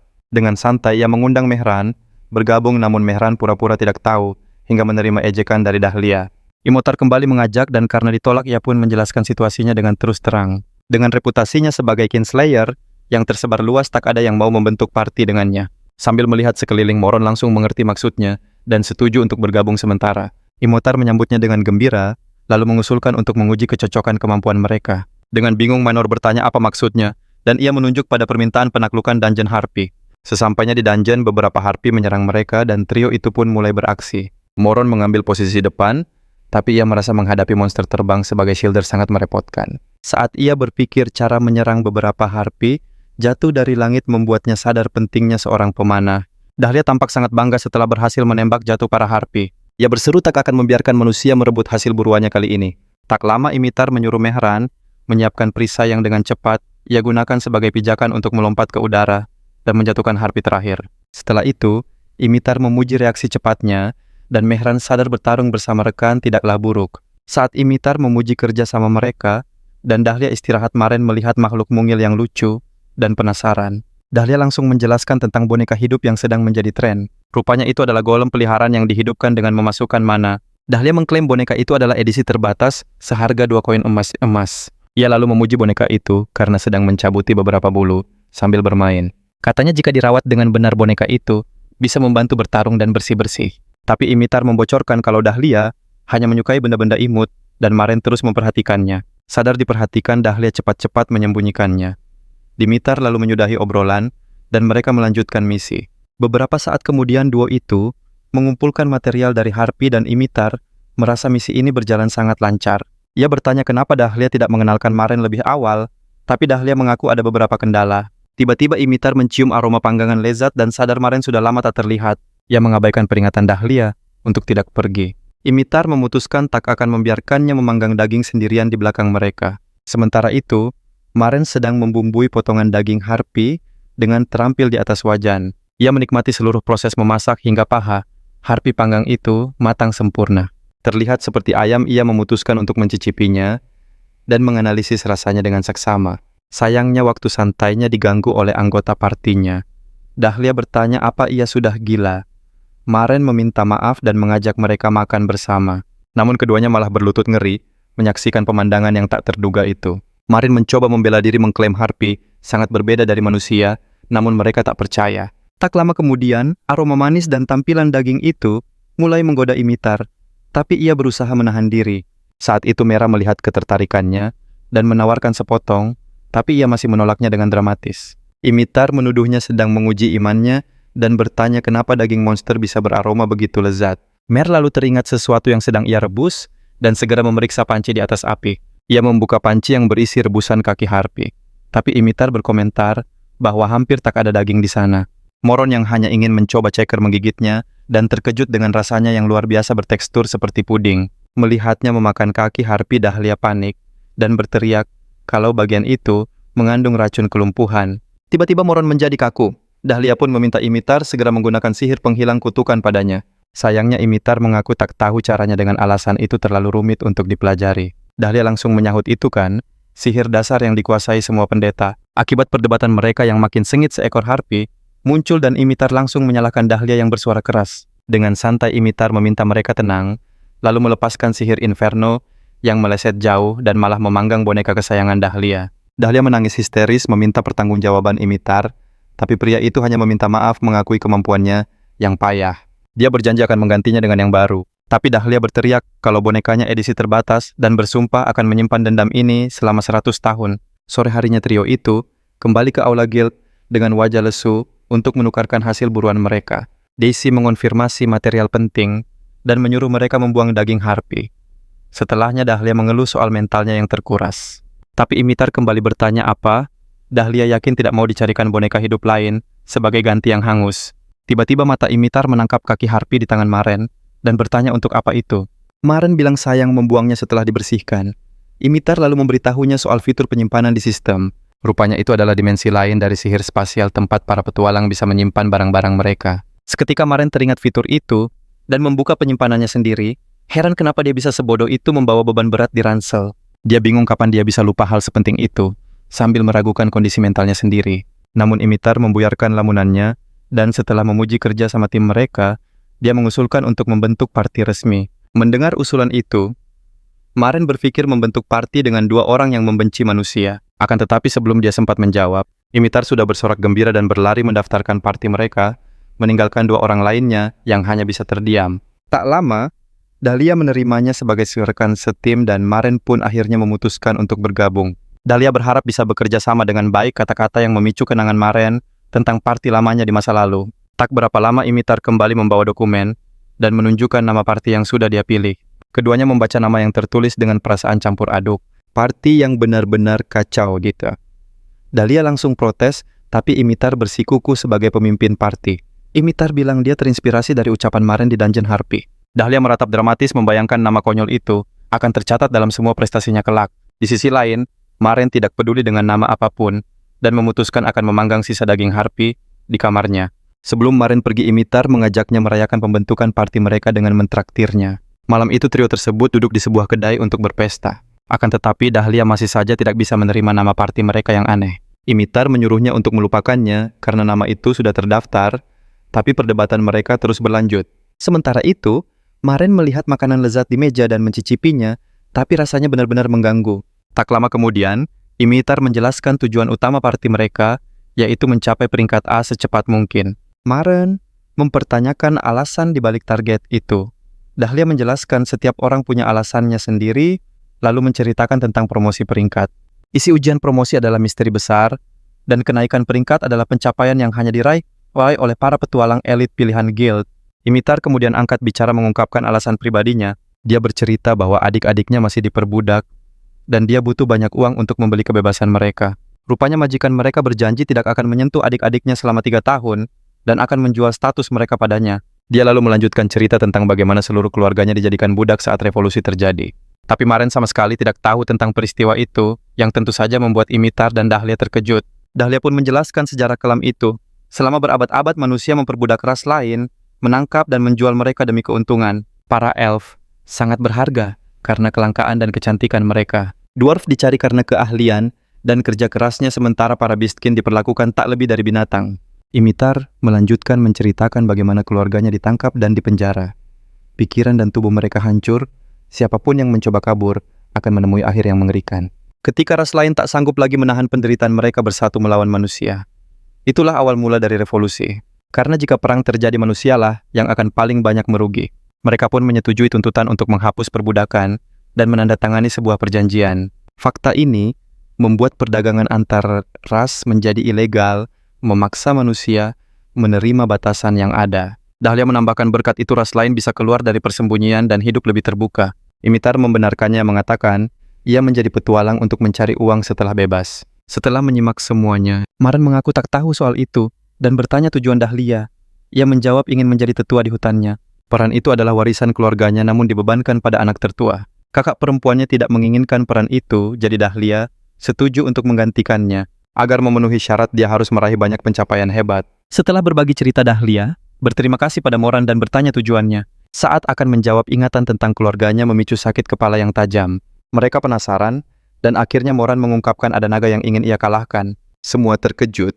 Mereka bertanya apa maksudnya, dan Mehran menjelaskan ingin mengalahkan naga yang pernah menghanguskan desanya. Ia menegaskan tekadnya, tapi sebelum itu ada sesuatu yang harus ia lakukan terlebih dahulu. Mendengar kata naga itu, rekan-rekannya terdiam seketika. Awalnya Mehran kira mereka tak percaya, namun ternyata mereka terkesan dengan ambisinya yang besar. Imitar kemudian bercanda bertanya apa Maren berencana memakan naga itu. Dahlia lalu memberitahu Maren bahwa ia juga harus menaikkan peringkatnya. Misi besar seperti menaklukkan naga membutuhkan peringkat yang tinggi. Tujuan mereka kini selaras. Trio itu pun bersorak serempak berjanji akan melakukan yang terbaik mulai sekarang. Esok harinya di penginapan, Maren berencana bersantai dan memasak makanan lezat. Saat memasak, ia sadar uangnya terkuras habis karena membayar kerusakan penginapan. Maren mulai dengan memanaskan minyak, lalu mengeluarkan daging dari penyimpanannya. Ia takjub melihat daging itu masih sesegar saat pertama kali ia simpan. Ia pun menyebut profil penyimpanannya sebagai gudang yang sempurna. Moran lalu membaluri daging dengan telur dan remah roti, lalu memasukkannya ke minyak panas. Minyak mendesis nyaring. Setelah warnanya keemasan, ia membaliknya dengan lihai, lalu meniriskannya. Dan dengan itu paha harpi goreng pun selesai dibuat. Ia langsung mencicipinya, dan rasanya ternyata jauh lebih enak dari dugaannya. Sambil melahapnya, ia berpikir tentu saja enak karena ia yang membuatnya. Tiba-tiba Dahlia berteriak di luar mengetuk pintu tanpa henti dan menyuruh Maren membukanya. Begitu Maren membuka pintu, Dahlia heran melihatnya memakai helm, tapi ia mengabaikannya karena ada urusan mendesak. Dahlia memberitahu Maren bahwa ada masalah serius yang menyangkut Imitar. Karena ini tentang rekannya, Maren mempersilakan Dahlia masuk dan bertanya apa yang terjadi. Dahlia sempat kesal melihat masakan Maren, tapi ia sadar masalah Imitar jauh lebih penting. Ia lalu duduk dan meminta Maren berjanji untuk merahasiakan pembicaraan mereka. Pertama, ia meminta pinjaman uang yang sontak membuat Maren berteriak menyuruhnya pergi. Tapi Dahlia mendesaknya untuk mendengarkan ceritanya sampai selesai. Di sana ia menjelaskan bahwa sepertinya Imitar telah ditipu oleh majikan manusianya. Bingung, Maren meminta penjelasan. Dahlia mengingatkannya tentang Imitar yang menabung untuk membeli adik-adiknya. Alasan mereka libur hari itu adalah karena Imitar pergi menemui saudara-saudaranya. Kenyataannya sang majikan ingkar janji dan malah berencana melelang saudara-saudara Imitar. Dahlia geram menyatakan bahwa majikan itu dari awal memang berniat mempermainkan Imitar. Saat perbuatannya terbongkar, Imitar memohon agar saudara-saudaranya dilepaskan. Namun ada syarat, siapkan tebusan untuk adik-adiknya jika mau mereka bebas. 5 hari sebelum lelang, Maren bertanya, berapa yang Imitar tabung selama 3 tahun? Dahlia menjawab 10 emas per saudara. Karena ada 2 totalnya 20 koin emas.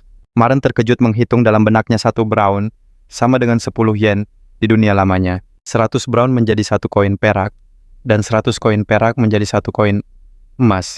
Petualang biasa butuh 2 emas sebulan, jadi 20 emas itu sekitar 2000 yen.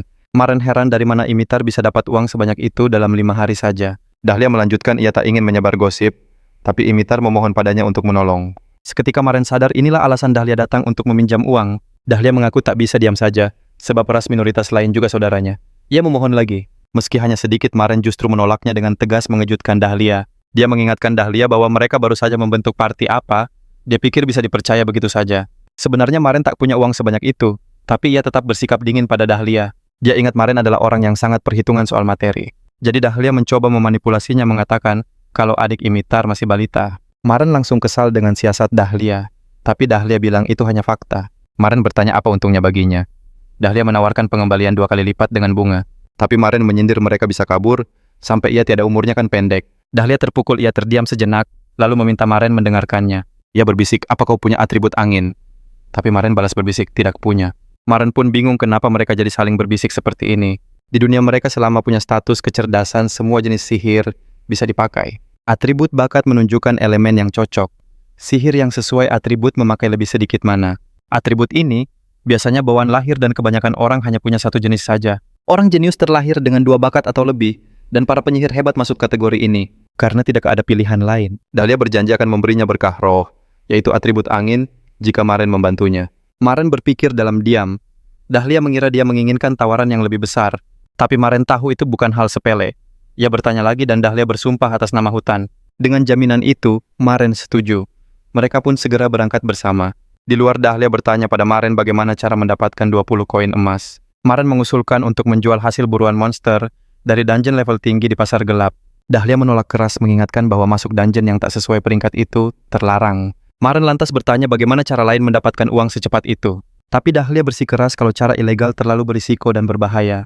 Guild memberikan peringkat quest yang sesuai dengan petualang, dan melanggar itu dilarang keras. Jika ketahuan, hukumannya adalah denda besar dan scoring dari semua quest. Maren sadar perjalanan ke dungeon level tinggi saja akan memakan banyak waktu.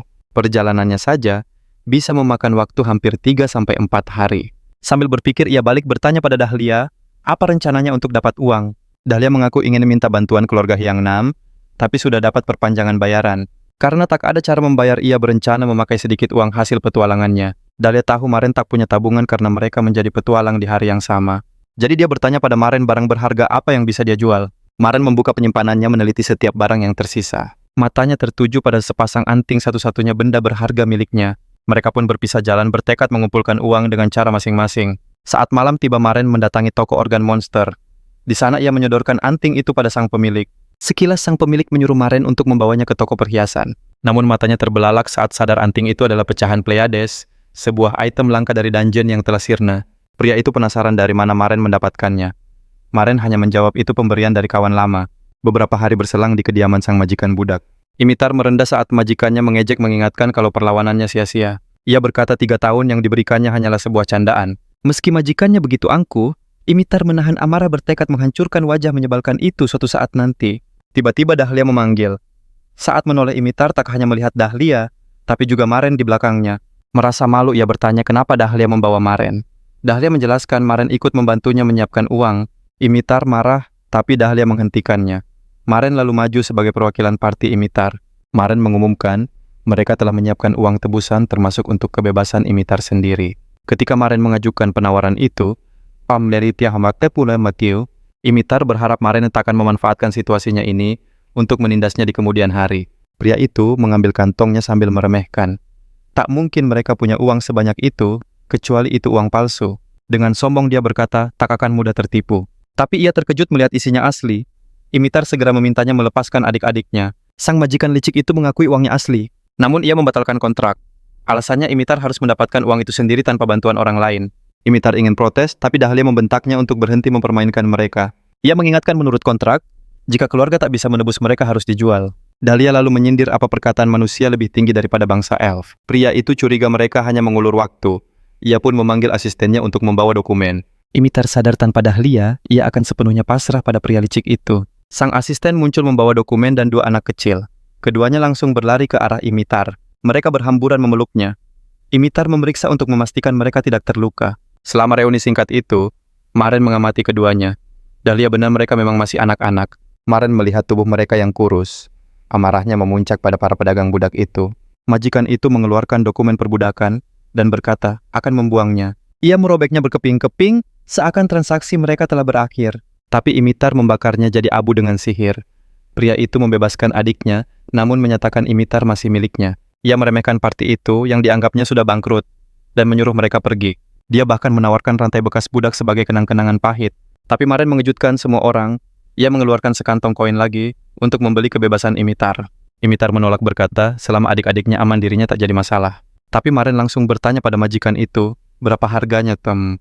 Teriaknya saat diabaikan. Majikan itu lalu memberitahu Maren bahwa Imitar sudah terdaftar untuk pelelangan. Jadi ia tak bisa menjualnya. Namanya sudah masuk daftar pasar dan sulit untuk dibatalkan. Ia menyarankan mereka untuk membelinya di pelelangan. Imitar berteriak tak tahu menahu soal itu. Dahlia pun membentak sang majikan. Ia sama sekali tak percaya dengan alasan licik itu. Pria itu tertawa berkata tindakannya sah. Sebagai majikan, ia bisa menjual budak sesukanya. Ia mengklaim semua itu sesuai dengan hak legal dalam perdagangan budak. Dahlia geram melihat cara licik pria itu. Namun Maren sadar meski majikan budak itu kekanakan ia, sebenarnya cerdas. Maren yakin cerita lelang itu hanya karangan pria itu agar tidak perlu menjual Imitar. Menurut Maren, selama Imitar miliknya tak ada yang bisa menghalangi pria itu untuk menolak penjualan atau melelangnya. Sadar pria itu begitu ingin membuat Imitar menderita, Maren setuju ikut dalam pelelangan untuk membelinya.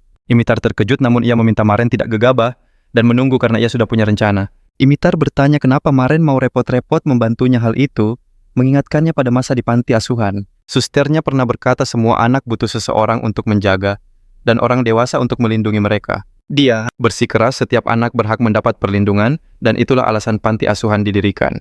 Kini Maren menjawab bahwa hanya Imitar yang dapat melindungi anak-anak itu.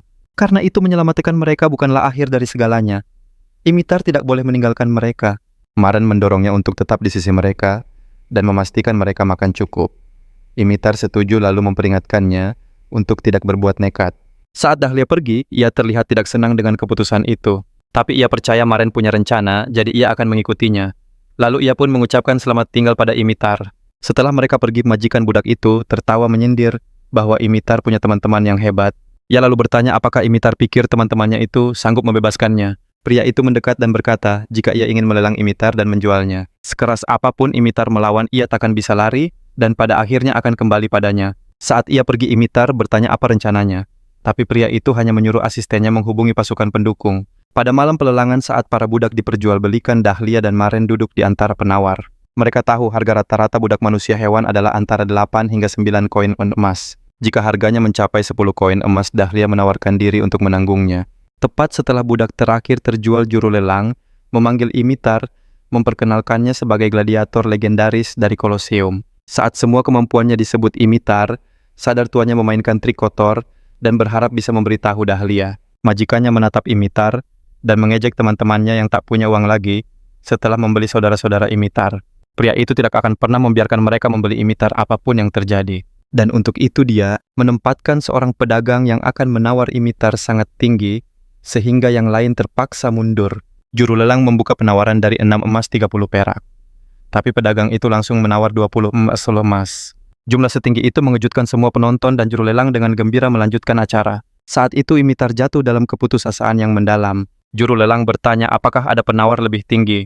Dahlia gemetar ketakutan jumlah itu benar-benar di luar kemampuannya. Tapi sesuatu yang tak terduga terjadi selanjutnya. Maren mengangkat papannya dan bertanya berapa tawaran maksimum. Pria itu menjawab 30 emas untuk manusia dan 50 emas untuk ras lain. Tanpa ragu Maren langsung mengumumkan tawarannya adalah 50 emas. Dahlia panik dibuatnya. Dahlia mengira Maren hanya punya 10 emas, tapi Maren bilang ia tak pernah menyebutkan jumlah pastinya. Lagi pula ia tak pernah mempercayai majikan budak itu sedari awal. Mendengar tawaran Maren, juru lelang menatapnya ragu bertanya-tanya apa ia sanggup membayar sebanyak itu. Penampilan Maren sama sekali tidak terlihat meyakinkan untuk membayar dengan cicilan sekalipun. Jadi ia meremehkan Maren dan berkata, rumah lelang hanya menerima pembayaran tunai. Seketika Maren berjalan ke panggung. Ia menatap Imitar yang sama sekali tidak tahu apa yang ada di pikirannya. Mengejutkan semua orang Maren, membuka jendela penyimpanannya dan menaruh 50 koin emas di atas podium. Tuan budak itu tidak percaya dengan apa yang dilihatnya, bertanya-tanya bagaimana Maren, seorang petualang peringkat C, bisa memiliki dana sebesar itu. Di sisi lain, juru lelang langsung menyatakan Imitar terjual. Malam itu, Imitar kembali ke adik-adiknya. Ia menangis sambil memeluk mereka, berkata bahwa ia akhirnya benar-benar bebas. Sementara itu Dahlia menatap Mehran penasaran kenapa dia tak bilang punya uang sebanyak itu. Namun jawaban Mehran simpel saja. Dahlia memang tidak pernah menanyakannya. Mendengar itu, Dahlia tak bertanya lagi. Ia lega melihat keluarga itu akhirnya bisa berkumpul. Tak lama Imitar menghampiri Mehran. Ia berterima kasih karena telah menolongnya dan adik-adiknya. Saat Imitar bingung memikirkan cara membalas budi, aroma daging lezat tercium, adik-adiknya langsung merengek minta makan. Sepeninggal mereka, Imitar bertanya pada Dahlia. Ia bingung bagaimana cara membalas kebaikan Mehran. Dahlia menenangkannya, menyuruhnya tak usah khawatir. Mungkin Mehran hanya ingin berteman. Jadi akan lebih baik jika mereka terus bersama-sama mulai sekarang. Lalu ia bertanya pada Dahlia, Mehran kok wangi sekali ya? Apa dia habis makan enak? Seketika Dahlia sadar, ia langsung berlari harus menghentikannya, memberi makan daging monster pada anak-anak itu. Tepat saat Mehran hendak menyuapi adik Imitar, Dahlia mendobrak masuk dan berteriak agar dia berhenti. Mehran yang kebingungan hanya bisa bertanya, ada apa? Namun terlambat, adik-adik Imitar sudah terlanjur dengan gembira melahap daging goreng di hadapan mereka. Anak-anak memuji rasanya, tapi Dahlia menatap tajam. Apa yang kau berikan pada mereka? Imitar dengan santai mengira itu ayam goreng biasa dan tak mempermasalahkannya. Tapi tiba-tiba ia sadar dan bertanya, tunggu, daging apa ini sebenarnya? Mehran menjawab santai, daging harpi. Imitar pun kaget. Kenapa kau beri mereka daging aneh begitu? Imitar merebut daging itu, menyebutnya menjijikan. Tapi adik-adiknya malah menangis tak terima. Mereka merengek minta lagi. Saat itulah aroma lezat daging itu menggoda indera penciuman Imitar. Ia pun punya ide berpura-pura memakannya, lalu terjatuh agar adik-adiknya takut dan berhenti makan. Tapi, memakan daging monster, rasanya ia tidak sanggup melakukannya. Setelah berdebat dengan batinnya, ia membulatkan tekad demi adik-adiknya, berencana berakting kesakitan setelah menggigitnya. Seolah-olah daging itu mengandung sesuatu yang berbahaya. Begitu daging harpi itu masuk ke mulutnya, Imitar terdiam. Dahlia pun cemas, jangan-jangan itu berbahaya. Dengan tubuh gemetar, Imitar tak percaya. Kenapa rasanya selezat ini? Rengekan adiknya menyadarkannya dari lamunan. Ia kembali teringat rasanya yang luar biasa. Benarkah ini daging harpi? Saat Mehran bertanya apakah rasanya enak, Imitar cepat-cepat berbohong dan berkata tidak. Ia lalu menggendong adik-adiknya dan pergi dengan kesal, bersumpah takkan melupakan kejadian ini. Tak lama Mehran menagih Dahlia. Ia meminta 90% dari pendapatan misinya sampai hutang 70 koin, emasnya lunas. Dahlia terkejut. Apa kau mau aku kelaparan? Tapi Mehran sepertinya tak peduli. Setelah itu, ia menagih hadiah yang dijanjikan Dahlia karena masalahnya sudah selesai. Malam harinya Dahlia mengajak Mehran ke hutan. Mehran heran kenapa harus malam-malam begini. Dahlia menjelaskan bahwa desa terlalu ramai. Para roh lebih menyukai ketenangan hutan. Mehran penasaran. Ia sadar memberikan berkah atribut bukanlah hal yang bisa dilakukan sembarang orang. Dahlia lalu memintanya untuk melepaskan sarung tangannya yang tebal. Ia menjelaskan kulitnya harus bersentuhan langsung agar berkah bisa diterima. Dahlia mulai bercerita. Para elf yang lahir di hutan akan menerima berkah roh yang menjadi potensi terpendam dan menemani mereka selamanya. Ia menambahkan bahwa dirinya bisa meminta roh untuk memberikan berkah itu pada orang lain. Kesempatan ini hanya datang sekali seumur hidup. Makanya berkah ini biasa diberikan pada pasangan atau keluarga. Sadar betapa berharganya hadiah itu, Mehran ragu, apa kau yakin akan memberikannya padaku? Dahlia menjawab, mantap. Mehran adalah penyelamatnya yang telah mewujudkan keinginannya untuk menolong kaumnya. Kemudian Dahlia memanggil roh angin Sylph. Seketika angin sepoi-sepoi mengelilingi Mehran. Meski tak bisa melihatnya, Mehran bisa merasakan hembusan angin lembut yang membelai kulitnya. Beberapa saat kemudian, Dahlia mulai mengungkapkan alasan kelam lain kenapa manusia memburu para elf di masa lalu. Ternyata manusia serakah itu mencoba merebut berkah kaum elf, dan para elf terpaksa menelan penghinaan ini demi kehormatan mereka. Dahlia menambahkan sejak perjanjian itu dibuat, angka harapan hidup para elf menurun drastis. Tanpa ragu Dahlia melepaskan sil pada Maren roh itu, langsung menyelimutinya, memberikannya sebuah bakat baru yang mengejutkan Maren. Namun Dahlia buru-buru memotong lamunannya, memperingatkan agar dia tidak salah sangka. Dia menegaskan kalau dia belum memaafkan Maren, si manusia rendahan. Esok paginya Maren menemui rekan-rekannya di Guild Hexalim. Ternyata mereka sudah menemukan pengasuh untuk adik-adik Imitar. Dahlia menyahut sinis apa anak-anak itu bisa dipercayakan pada manusia. Tapi Imitar tampak begitu gembira menikmati hari pertamanya sebagai orang merdeka. Imitar lalu menunjukkan misi yang dia ambil penaklukan gua kristal level 20. Wajah Dahlia langsung masam karena misi itu artinya melawan kurcaci lumpur di rawa becek. Namun Imitar meyakinkan kalau ini hanyalah misi peringkat C yang aman. Sambil bersiap, Maren malah sibuk membaca soal monster lumpur membayangkan rasanya. Melihat wajahnya Dahlia, langsung bisa menebak isi pikiran konyol Maren. Imitar lalu mengajak mereka bergegas ke gerbang desa, di mana kereta sewaan sudah menunggu. Sambil berjalan, Dahlia bertanya pada Imitar, apakah dia sudah memeriksa monster lain di gua itu? Imitar mengangguk mantap berjanji akan menjelaskan semuanya saat mereka di dalam kereta. Dia juga bilang ingin segera mencari rumah untuk adik-adiknya, karena tak mungkin selamanya di penginapan. Tiba-tiba sebuah kereta kuda mewah berhenti tepat di hadapan mereka. Dahlia dan Maren mengira itu kereta sewaan Imitar, tapi dia menggeleng. Betapa terkejutnya mereka saat mantan majikan Imitar keluar dari sana. Pria itu menyeringai licik, seolah sudah menduga keberadaan mereka di sana. Maren yang jengkel menegaskan urusan mereka sudah selesai dan bertanya apa maunya. Pria itu berkata, dia merindukan Imitar dan datang untuk memberi penawaran, yaitu membeli kembali budak itu. Usulan itu sontak membuat Maren terdiam membisu. Dahlia murka membentak si pedagang budak yang mencoba melakukan trik licik untuk membeli Imitar lagi. Namun pria itu menyuruh Dahlia diam, menyebutnya orang luar yang tak usah ikut campur. Dia juga menyuruh Imitar yang menatapnya tajam untuk melunakkan tatapannya. Katanya bukankah mereka sudah saling kenal cukup lama. Dia lalu mengumumkan kalau dua pengawalnya punya level di atas 80. Jadi jangan sampai Imitar bertindak gegabah atau dia akan menanggung akibatnya. Setelah memberi peringatan, pria itu kembali bicara pada Maren menawarkan 100 koin emas untuk Imitar, tapi Maren menolaknya. Pria itu kaget heran apa tawarannya terlalu kecil, padahal menurutnya nilai Imitar tak lebih dari itu. Saat dia merendahkan ras Dahlia tak tahan untuk tidak membentaknya. Namun dia harus menahan amarahnya karena keberadaan para pengawal itu. Pedagang budak itu terus menaikkan tawaran jadi 150 dan 1190 emas, tapi Maren tetap teguh. Imitar akhirnya berteriak pada pria itu, menegaskan berapapun tawarannya, Maren tidak akan pernah menjualnya. Pria yang menganggap segalanya bisnis itu masih memaksa menaikkan tawaran jadi 200 emas. Dia yakin Maren tak akan menolak tawarannya kali ini. Anehnya Maren tampak menimbangnya membuat rekan-rekannya terkejut. Tapi sedetik kemudian dia mengungkapkan kalau semua itu hanya candaan. Maren mengingatkan pria itu kalau dokumen perbudakan Imitar sudah dihancurkan di balai lelang. Jadi dia bukan lagi seorang budak. Karena itulah Maren tak akan pernah melakukan transaksi apapun dengannya. Dia lalu memperingatkan pria itu, jika sampai berani mengganggu Imitar lagi, dia tak akan tinggal diam. Pedagang budak itu akhirnya paham dan wajahnya dipenuhi amarah pada mereka. Dia berkata sudah mencoba cara damai dengan uang, tapi sepertinya tak ada jalan lain. Imitar yang sudah muak tak bisa menahan diri lagi. Satu pukulan telak mendarat di wajah pria itu, membuatnya terpental. Dengan geram Imitar menyatakan dia bukan lagi budaknya. Jadi jangan pernah berani merendahkannya. Melihat itu salah satu pengawal marah dan langsung mencabut senjatanya. Tapi Maren tiba-tiba sudah ada di belakangnya memperingatkan agar tidak macam-macam. Pengawal itu terperanjat. Dia sama sekali tak sadar kapan Maren bergerak dari posisinya. Dalam sekejap Maren membanting wajah pengawal itu ke tanah. Melihat rekannya jatuh, pengawal satunya bersiap dengan tombaknya, siap bertarung. Namun Maren tak tinggal diam. Ia menyambar batu dan melesatkannya ke arah pria itu.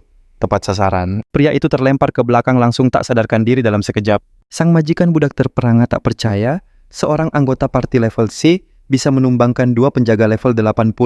Ia pun bertanya level Mehran yang dijawab dengan santai level 95.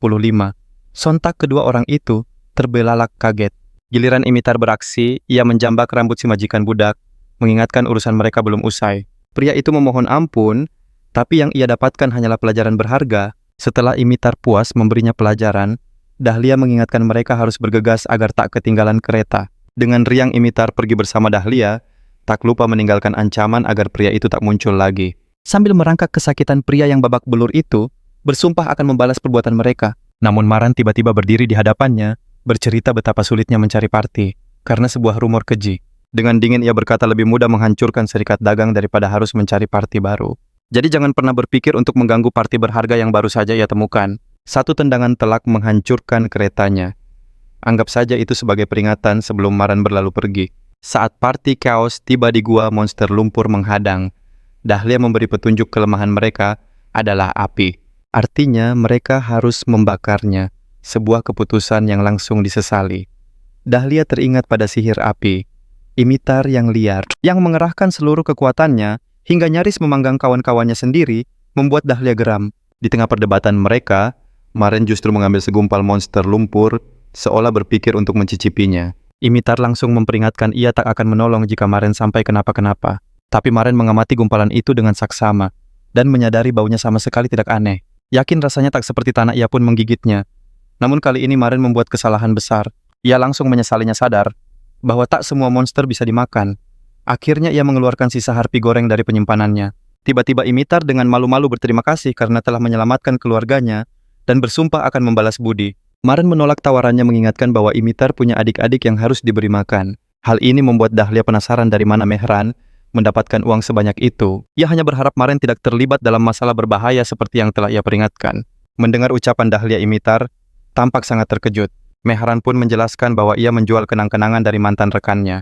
Imitar makin terperanjat. Saat Mehran bercerita alasannya, Imitar menjadi frustrasi dan bertanya kenapa ia melakukannya. Mehran menenangkannya karena kini mereka adalah kawannya.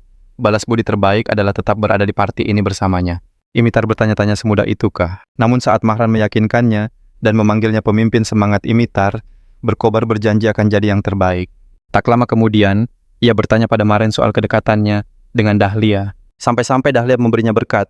Namun Dahlia menjawab hubungannya dengan Maren sama barunya seperti dengan Imitar. Sambil mengunyah camilan, Dahlia menjelaskan kalau berkat itu adalah bayaran untuk sebuah kontrak. Imitar tak percaya Dahlia rela memberikan berkat pada manusia yang wajahnya saja belum pernah ia lihat. Benar-benar sulit ditebak seperti biasa.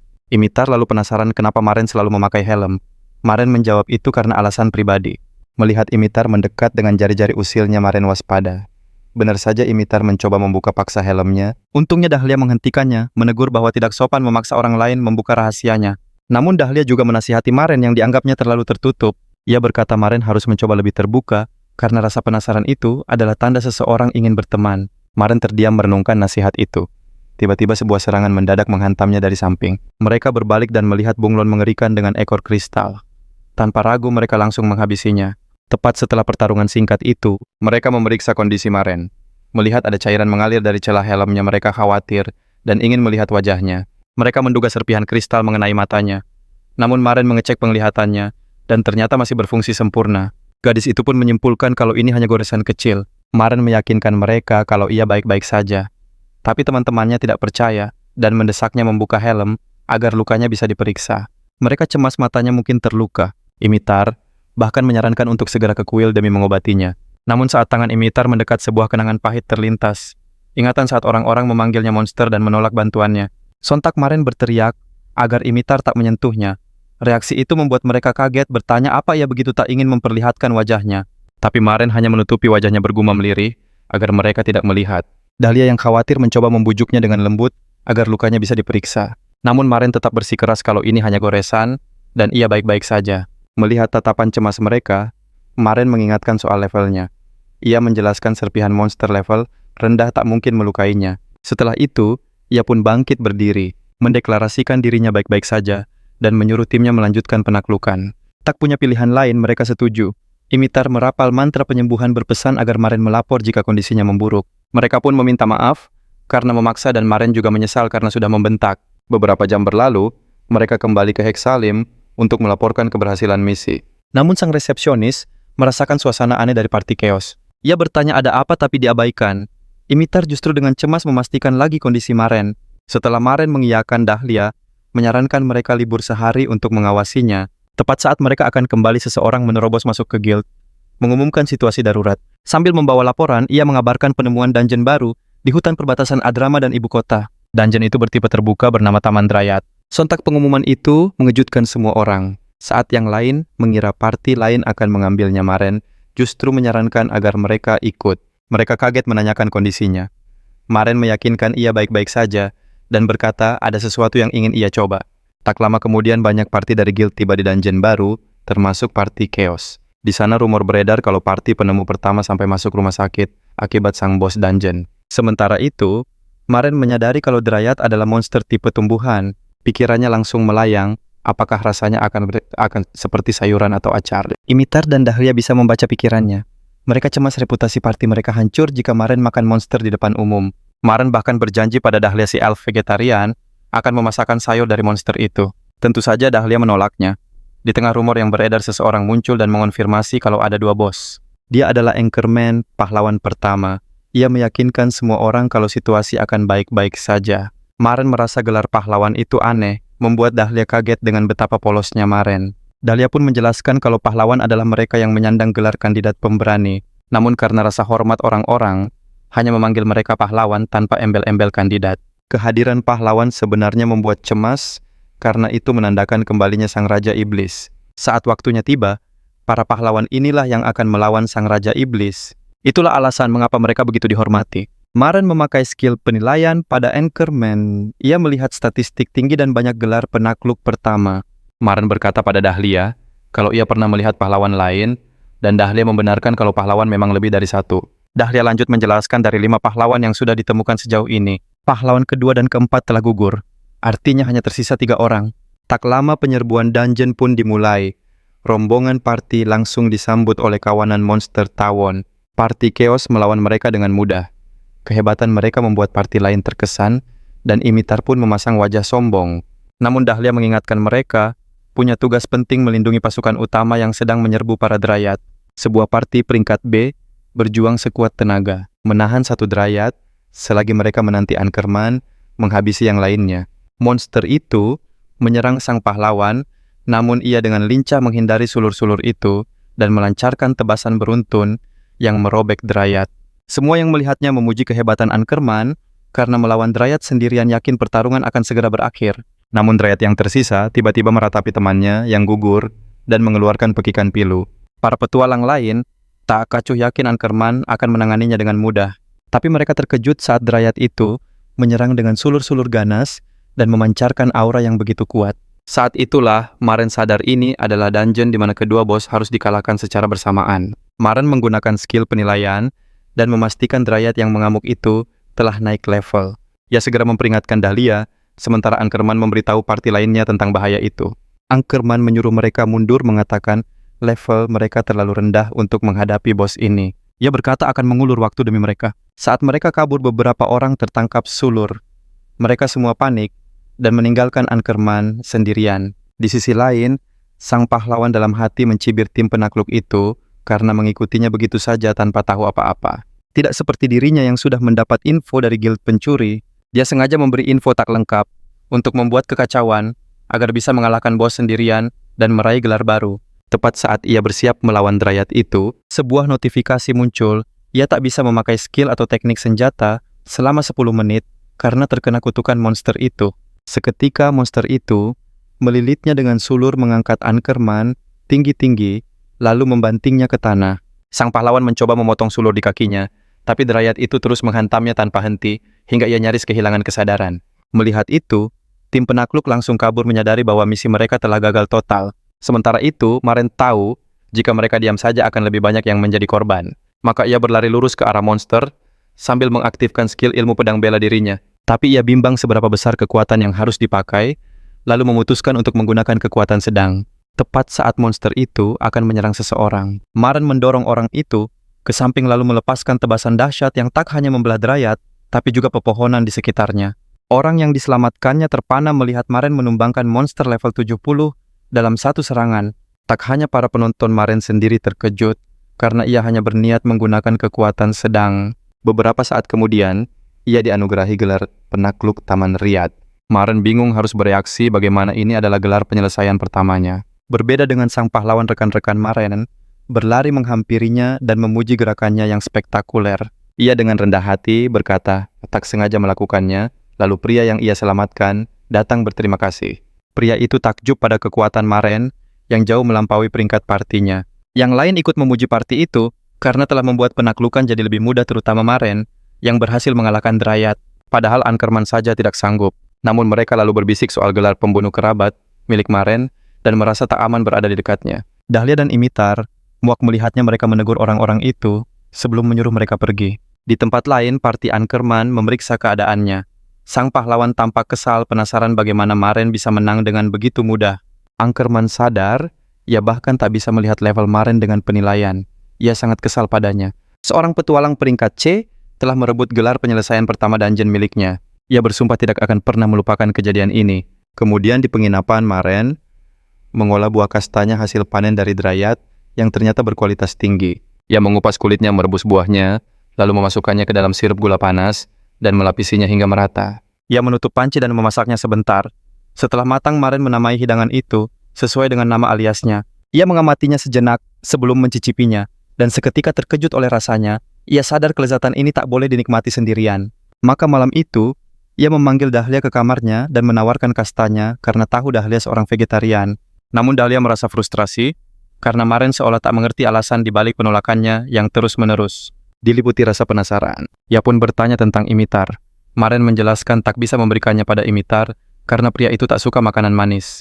Lagi pula adik-adiknya sudah terlelap karena malam telah larut. Merasa tak punya pilihan, Dahlia mengambil kastanya itu demi menghargai usaha Maren. Namun saat mencobanya ia terkejut oleh rasanya yang begitu nikmat.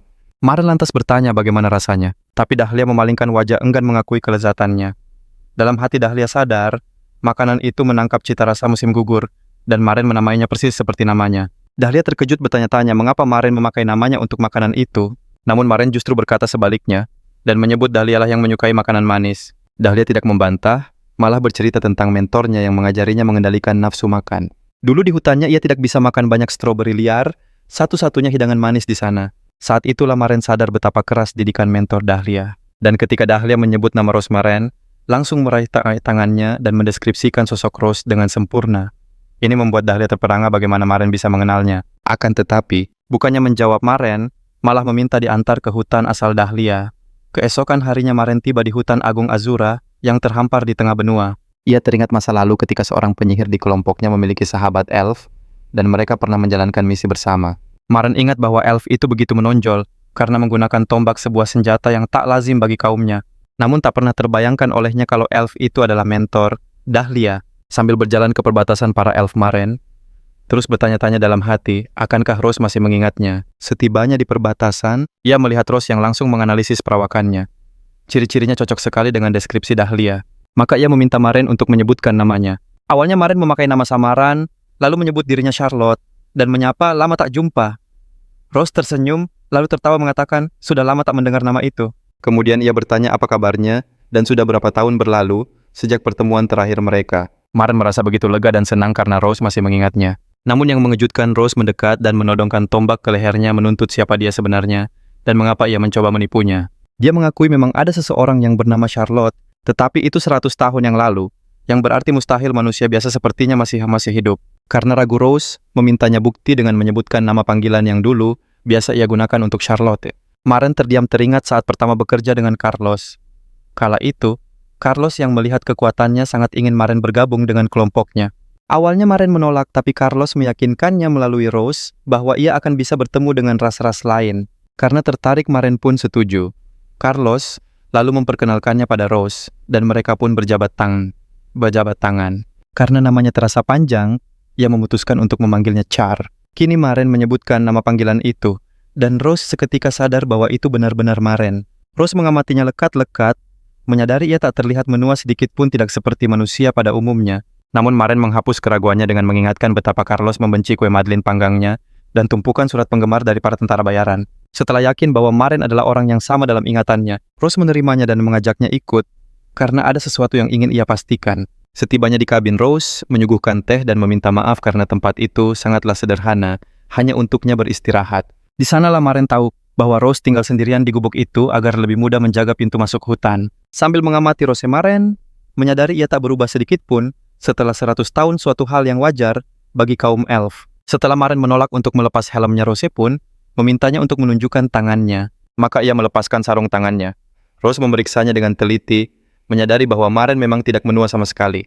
Rasanya waktu membeku untukku sementara duniamu terus berputar. Karena penasaran ia bertanya, apakah Carlos juga tidak menua sepertimu? Namun Maren gemetar, lalu mengungkap kenyataan pahit bahwa Carlos dan yang lainnya telah tiada menyisakan dirinya seorang.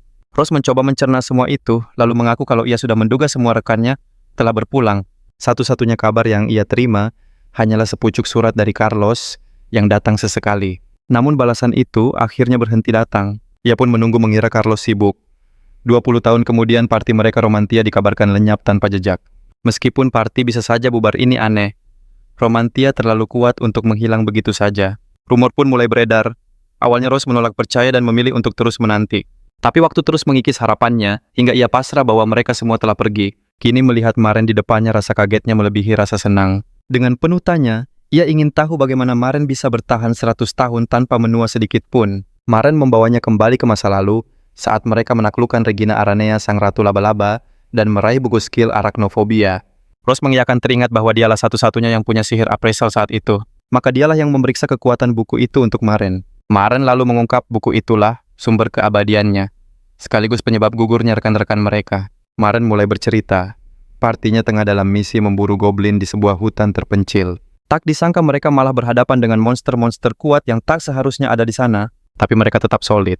Dengan Maren sebagai tameng semua monster itu, berhasil ditundukkan tanpa ada yang terluka. Usai pertempuran, tim berkumpul untuk merancang langkah berikutnya.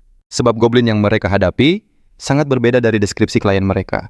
Mereka pun sepakat untuk meminta bayaran tambahan. Tak mau ambil risiko lebih jauh, tim memutuskan mundur dengan membawa bukti monster sebagai saksi.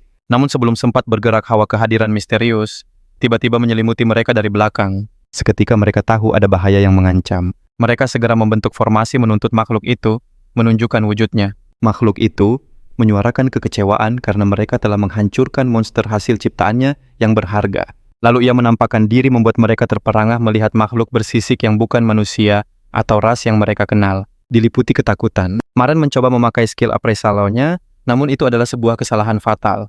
Ia hanya sempat melihat lawannya bukan manusia, sebelum tubuhnya terhempas menabrak pohon. Makhluk itu murka karena seorang manusia berani mengintip statusnya, dan ia pun langsung menyerang. Saat itu juga, anggota tim yang lain tahu pertempuran tak terhindarkan, dan mereka pun bersiaga. Sang penyembuh sigap mengobati Maren yang sudah tak berdaya. Makhluk itu lalu memperkenalkan diri sebagai naga emas yang terkuat dan paling bijak. Mendengar identitasnya, tim sadar mereka tak punya harapan bahkan jika Maren sehat. Mereka harus segera kabur. Namun sebelum mereka sempat,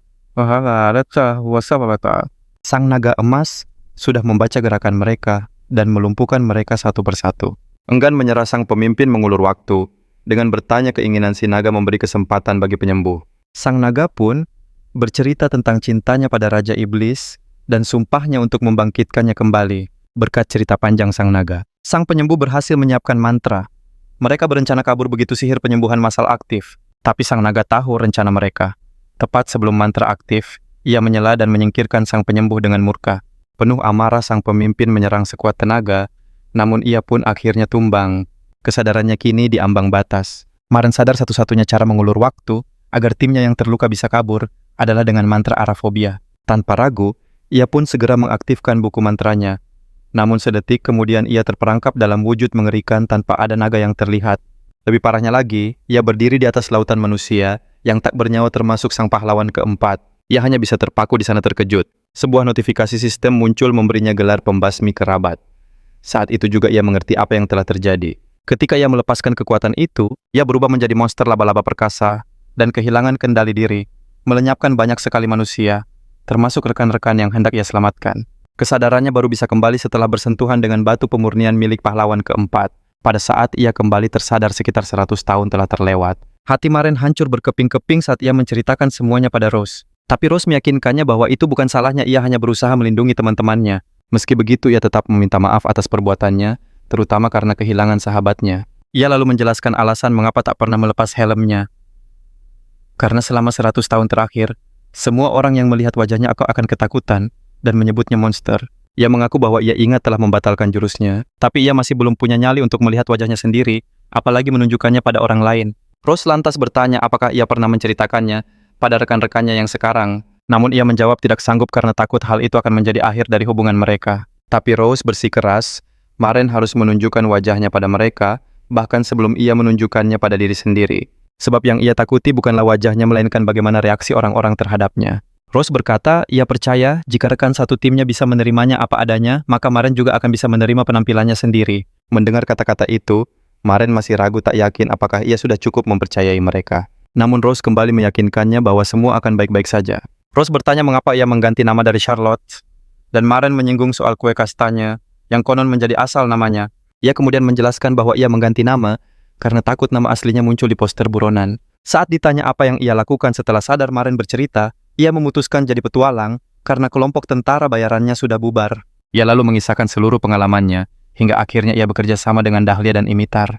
Merasa terkesan, Rose bertanya bagaimana kabar Dahlia dan apakah kemampuan memanahnya sudah lebih baik. Maren pun meyakinkan betapa hebat muridnya itu sekarang. Rose kemudian berkomentar soal kepribadian Maren yang kaku kini telah melunak yang membuatnya bereaksi canggung. Dengan begitu mereka pun mengucapkan selamat tinggal, dan Maren beranjak pergi. Dalam perjalanan pulang Maren merenungkan ucapan Rose sambil bertanya-tanya apakah ia bisa cukup percaya pada timnya untuk menunjukkan wajahnya. Begitu ia tiba, ia mendapati Imitar sedang dalam suasana hati yang buruk, menggerutu karena seseorang telah mengganggunya. Maren menawarkan kue kastanya yang ia bawa, namun keduanya menolak karena tahu dari mana kue itu berasal. Imitar kemudian memulai ceritanya, mengeluh tentang bagaimana sang pahlawan merebut semua misi yang coba ia ambil seolah sengaja ingin membuatnya kesal. Ia bercerita lebih jauh bahwa pahlawan itu juga menyebarkan rumor palsu tentangnya yang melanggar aturan guild, dan saat ia mengkonfrontasinya pahlawan itu hanya menganggapnya sebagai sebuah kesalahan. Dahlia lalu menambahkan, bukannya kembali ke ibu kota pahlawan picik itu, malah mengikuti mereka kemari untuk memulai pertengkaran konyol. Sementara itu, saat mereka berdiskusi adik-adik Imitar tertarik oleh aroma kue kastanya.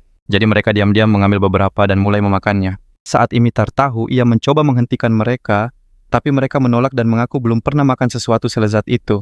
Maren tiba-tiba membahas pahlawan kedua yang dikabarkan telah tiada dan bertanya, apa mungkin itu ulah Ankerman? Tapi Dahlia menjawab, meski Ankerman picik, ia tak terlihat seperti orang yang cukup berani melakukan hal semacam itu. Lagi pula jika ia punya kekuatan sehebat itu, ia tak akan membuat kekacauan konyol di dalam dungeon. Dia lalu mengungkit sebuah rumor kelam yang beredar tentang insiden sang pahlawan. Menurut desas-desus itu, dalang di balik kepergian pahlawan kedua adalah pahlawan ketiga. Mengetahui sang pahlawan kedua mungkin dilenyapkan oleh rekannya sendiri. Moran sungguh terperanjat tak menyangka seorang pahlawan bisa melakukan hal sekeji itu. Dahlia menambahkan meski hanya rumor, ada alasan kuat mengapa orang-orang menaruh curiga. Katanya di hari pahlawan kedua, tiada terdengar gemuruh guntur dahsyat di ibu kota padahal cuaca sedang cerah. Melihat keanehan itu, semua orang yakin bahwa guntur tersebut bukanlah fenomena alam. Dan kebetulan pahlawan ketiga adalah master sihir petir. Ia dikenal gila tak segan menyetrum siapapun yang membuatnya jengkel. Karena itulah semua orang berusaha menghindarinya. Walaupun mereka curiga atas insiden pahlawan kedua, tak ada yang berani menentangnya atau membahasnya secara terbuka karena takut akan akibatnya. Pihak kerajaan mengumumkan pahlawan kedua gugur saat melindungi bangsawan dari para penyerang. Imotar nyeletuk entah kenapa semua pahlawan sepertinya punya sifat yang aneh. Dia bilang akan memberi pelajaran pada Ankerman jika berani mengganggunya lagi. Tapi Dahlia mengingatkan tindakan itu bisa membawa hukuman berat baginya. Mengingat gelar penaklukan dungeon pertama milik Ankerman, Meron akhirnya sadar itulah akar masalahnya. Syarat menjadi pahlawan adalah gelar itu. Meron sadar sang pahlawan tak ingin ia merebutnya. Mereka pun menyimpulkan pahlawan itu menganggap Moron sebagai ancaman. Maka ia sengaja mengusik kelompok Moron hanya untuk memancing amarahnya. Saat sedang berdiskusi, Imitar memergoki adiknya yang mencoba mencuri kastanyanya. Ia pun memarahi dan menyeret mereka. Sementara Maren terus teringat ucapan Rose. Akankah teman-temannya tetap sama jika ia menunjukkan wujud aslinya nanti? Keesokan harinya mereka masuk ke dungeon dan langsung disambut gerombolan slime mutan yang kuat. Saat tim bertarung, pikiran Moran melayang memikirkan sebuah teori. Ia yakin mutasi slime ini adalah pertanda bangkitnya Raja Iblis. Ini berbahaya karena mereka bisa bertemu naga emas itu lagi. Membayangkan takdir buruk yang menanti mereka, ia langsung panik. Imitar dan Dahlia tidak sekuat rekan-rekannya yang dulu. Tanpa ia sadari seekor slime melesat untuk menyergapnya. Sesaat sebelum terkena Dahlia, mendorongnya dan menerima serangan itu, Imitar lalu meledakkan sisa monster dengan sihir apinya.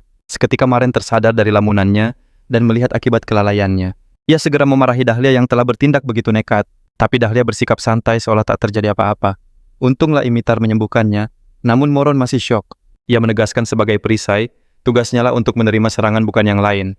Dahlia menyela ia takkan diam saja melihat rekannya terluka, meski ia hanya manusia biasa berumur pendek. Hatinya tersentuh, dalam hati Maren meminta maaf, telah membuatnya terluka, dan berjanji akan lebih fokus saat penyerbuan. Dalam perjalanan pulang Imotar, dan Dahlia diam-diam membicarakan perubahan Moron sejak bertemu Rose. Imotar baru akan bertanya tapi sebuah masalah mendesak tiba-tiba muncul di depan mereka. Dahlia mendengar suara monster menyerang orang-orang. Mereka pun segera bergegas ke lokasi. Di sana monster bayangan kuat sedang menyerang para penjaga yang berjuang sekuat tenaga melindungi sebuah kereta. Saat monster itu unggul dan hendak menghabisi para penjaga Imotar, dan Dahlia datang menolong. Namun monster itu terlalu tangguh. Akhirnya Maren terpaksa turun tangan dan menyelesaikannya dengan mudah. Saat mereka bertiga bertanya-tanya kenapa repot-repot menolong sekelompok orang asing, seorang kurcaci keluar dari kereta berterima kasih karena telah menyelamatkan mereka. Tak lama, seorang gadis kurcaci muncul menanyakan hal yang sama. Melihatnya Imtar dan Dahlia langsung berlutut, membuat Mehron kebingungan.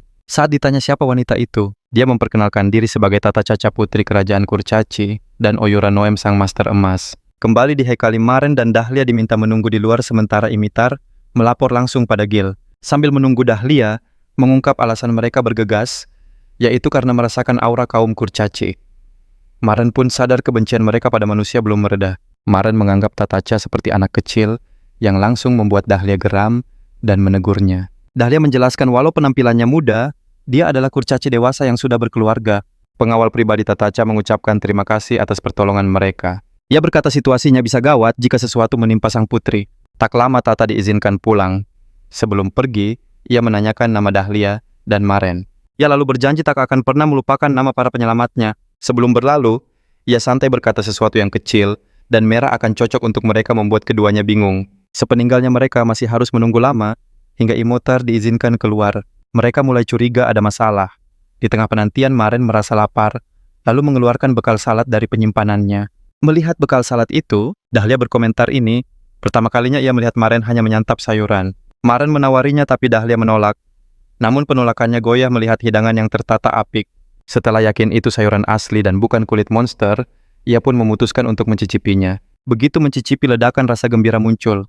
Ia tak pernah makan hidangan selezat ini sejak meninggalkan hutan. Ketika ia menanyakan bahan-bahannya, Maren mengaku meski sayurannya asli, ia menambahkan bahan lain seperti slime dan potongan monster yang pernah ia kalahkan. Mendengar itu, Dahlia murka dan menyalahkannya karena lagi-lagi memberinya makan monster. Tepat saat itu, Imhotep keluar dengan wajah pucat pasi seolah baru saja melihat arwah. Saat ditanya, ia mengaku harus mengisi banyak pernyataan dan dokumen tak berujung soal insiden itu.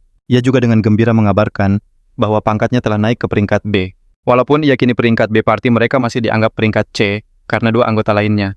Jadi mereka melihat ini sebagai peluang untuk menaikkan level mereka juga. Saat Imotar kembali ke guild mengambil sertifikat, Maren mendekati Helion, sang wakil ketua guild, untuk menanyakan soal naga emas. Tapi Helion merasa tak pantas bercerita karena belum lahir saat itu. Ia lalu mengarahkannya pada Daisy, resepsionis, sekaligus anggota tertua di guild. Helion merasa janggal. Seseorang sekuat Maren tiba-tiba muncul mencari info naga emas. Jadi ia memutuskan untuk mengawasinya. Saat Maren bertanya pada Daisy, ia memeriksa catatan dan mengungkap sebuah berita mengejutkan. Maren begitu terkejut saat mengetahui monster itu bahwa monster yang menjadi tujuan hidupnya ternyata sudah ditaklukkan oleh sekelompok petualang bertahun-tahun lalu. Mendengar sang naga telah tiada, Maren terdiam tak percaya mempertanyakan tujuan hidupnya kini. Daisy lalu segera mengungkap walau catatan menyebut naga itu, dikalahkan kenyataannya berbeda. Ia bercerita saat penaklukan beberapa petualang memakai sihir api dahsyat yang melahap kota. Namun saat apinya padam tak ada jejak naga yang tersisa. Mereka terheran bagaimana naga sehebat itu bisa lenyap tanpa bekas. Tapi karena tak ada lagi serangan atau penampakan, mereka pun mencatatnya sebagai kemenangan.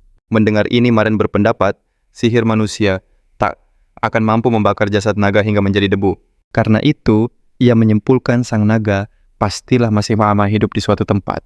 Ia bertanya tempat lain untuk info lebih detail, dan Daisy menyarankan guild pencuri yang bisa menyelidikannya. Menurut Daisy, satu-satunya tempat menemukan guild pencuri adalah di gurun barat yang jauh tempat para pengelana berkumpul. Namun karena wilayah barat memiliki monster dengan level rata-rata yang lebih tinggi, guild menerapkan aturan baru, hanya petualang peringkat B ke atas yang diizinkan berada di sana. Informasi ini sontak memacu semangat Moron untuk naik peringkat demi mengumpulkan data tentang naga emas. Beberapa hari berikutnya mereka tancap gas menyelesaikan misi demi misi hingga menarik perhatian petualang lain. Alhasil rumor tentang prestasi mereka menyebar, termasuk soal kebiasaan aneh Mehran yang suka memakan monster. Suatu hari saat mereka kembali dari sebuah misi, Imotar dan Dahlia mengenang trauma saat Mehran mencoba memakan 15 jenis slime yang berbeda. Setelah verifikasi misi, Mehran dan Dahlia akhirnya resmi naik ke peringkat B, sekaligus menaikkan level party mereka. Saat dokumen sedang diurus Imitar, tiba-tiba teringat tentang festival yang akan segera berlangsung. Mereka pun memutuskan untuk datang ke festival itu demi melepas penat setelah bekerja keras. Tak lama Inkerman muncul dan membuat suasana menjadi tegang. Saat ditanya tujuannya, dia mengaku hanya mampir untuk memuji kerja keras mereka. Dia lalu menyombongkan dirinya yang sudah peringkat A, sambil menyuruh mereka berusaha lebih keras agar bisa sepertinya. Maren yang tak ingin berurusan dengannya mencoba untuk pergi, namun kembali dihentikan. Kali ini Ankerman secara terang-terangan bertanya, kenapa Mehran belum juga menunjukkan wajahnya menarik perhatian sekitar. Dia bilang sebagai peringkat B, Mehran adalah bagian pasukan utama guild yang wajib menunjukkan wajah sebagai simbol kepercayaan. Imhotep dan Dahlia mencoba membela Mehran, tapi itu malah membuat Ankerman semakin menjadi-jadi. Seorang staf guild kemudian menyetujui ucapan sang pahlawan, meski Mehran tak ingin menunjukkannya ke publik, dia tetap harus menunjukkannya kepada staf guild. Anehnya Ankerman tidak berhenti sampai di situ. Dia malah menuduh guild sengaja menyembunyikan identitas berbahaya seseorang dengan gelar pembasmi kerabat. Para petualang di sekitar pun mulai bergosip mengatakan, Mehran yang tak pernah menunjukkan wajahnya itu membuatnya makin mengerikan. Imhotep dan Dahlia terus membelanya, tetapi keadaan malah semakin memburuk. Sadar tak punya pilihan lain, Moron akhirnya memutuskan untuk membuka helmnya. Keringat dingin langsung membasahi tubuhnya saat ia mencoba melepas pelindung kepalanya itu. Trauma masa lalu seakan menghantuinya membuat tangannya terasa begitu berat untuk sekadar membuka helm. Melihatnya bersusah payah, Ankerman justru mengejek ketidakmampuannya menunjukkan wajah. Tak puas menarik perhatian, dia mengancam akan meminta penyelidikan resmi dari guild soal gelar pembasmi kerabat milik Moron. Seketika Mehran lari keluar gedung membuatnya tampak semakin mencurigakan di mata petualang lain. Begitu Mehran pergi, Imhotep menghadapi Ankerman yang terus saja menyebut Mehran adalah seorang kriminal. Imhotep mengancam akan mematahkan lehernya jika dia tidak segera diam. Namun seperti yang diduga pahlawan sombong itu, sama sekali tidak peduli. Dia mencoba menyerang, tapi Dahlia segera memperingatkannya. Menyerang seorang pahlawan bisa membahayakan status parti mereka. Akhirnya mereka meninggalkan gedung dengan perasaan kesal. Sementara itu, Moron yang berlari menjauh dari keramaian. Dia merutuki dirinya sendiri, yang lari begitu saja memikirkan dampak perbuatannya pada rekan-rekannya. Sesampainya di tempat sepi, untuk pertama kalinya, dia melepas seluruh zirah dan berganti dengan pakaian biasa. Ia mencoba menyentuh wajahnya namun langsung panik. Ia merasa wujudnya masih seperti monster. Tanpa pikir panjang, dia segera mengenakan kembali zirahnya. Aturan guild yang mengharuskannya membuka wajah untuk sertifikasi peringkat B membuatnya merasa di jalan buntu.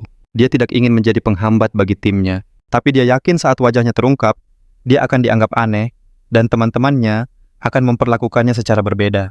Akhirnya dia memutuskan pilihan terbaik adalah pergi agar tidak menjadi beban bagi mereka. Saat dia hendak melangkah pergi, Dahlia berhasil menyusulnya dan mengajaknya untuk berdiskusi. Dalam diskusi itu, Dahlia dan Imhotep mengaku tidak menyalahkannya karena melarikan diri.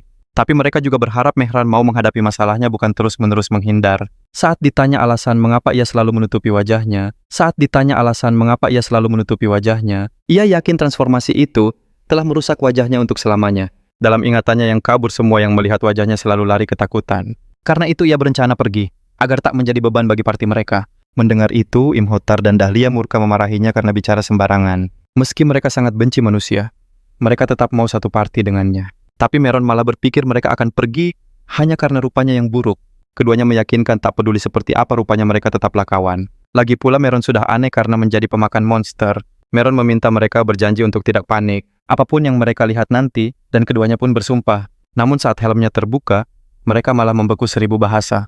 Di Guild Hex Salim, para petualang heboh membahas rumor Meron yang akan membuka wajahnya. Soalnya dia adalah anggota parti Chaos, kelompok yang terang-terangan anti manusia. Ada yang menduga dia bukan manusia, tapi gelar Kinslayer miliknya membantah itu. Sebelum debat memanas, Ankerman menenangkan suasana berkata, Meron mungkin orang biasa. Para petualang langsung setuju, padahal si licik itu tak peduli soal ras Meron. Ankerman hanya penasaran apa yang disembunyikan Meron sampai ia kabur waktu itu. Ia pun berencana membuat alasan agar para petualang lain menyudutkan Meron dan mengusirnya. Di sisi lain, asisten manajer Guild Hellion dari lantai 2 mengeluh para petualang buang-buang waktu. Akan tetapi, seorang resepsionis khawatir soal Meron karena kerja sama tim party Chaos bisa terganggu.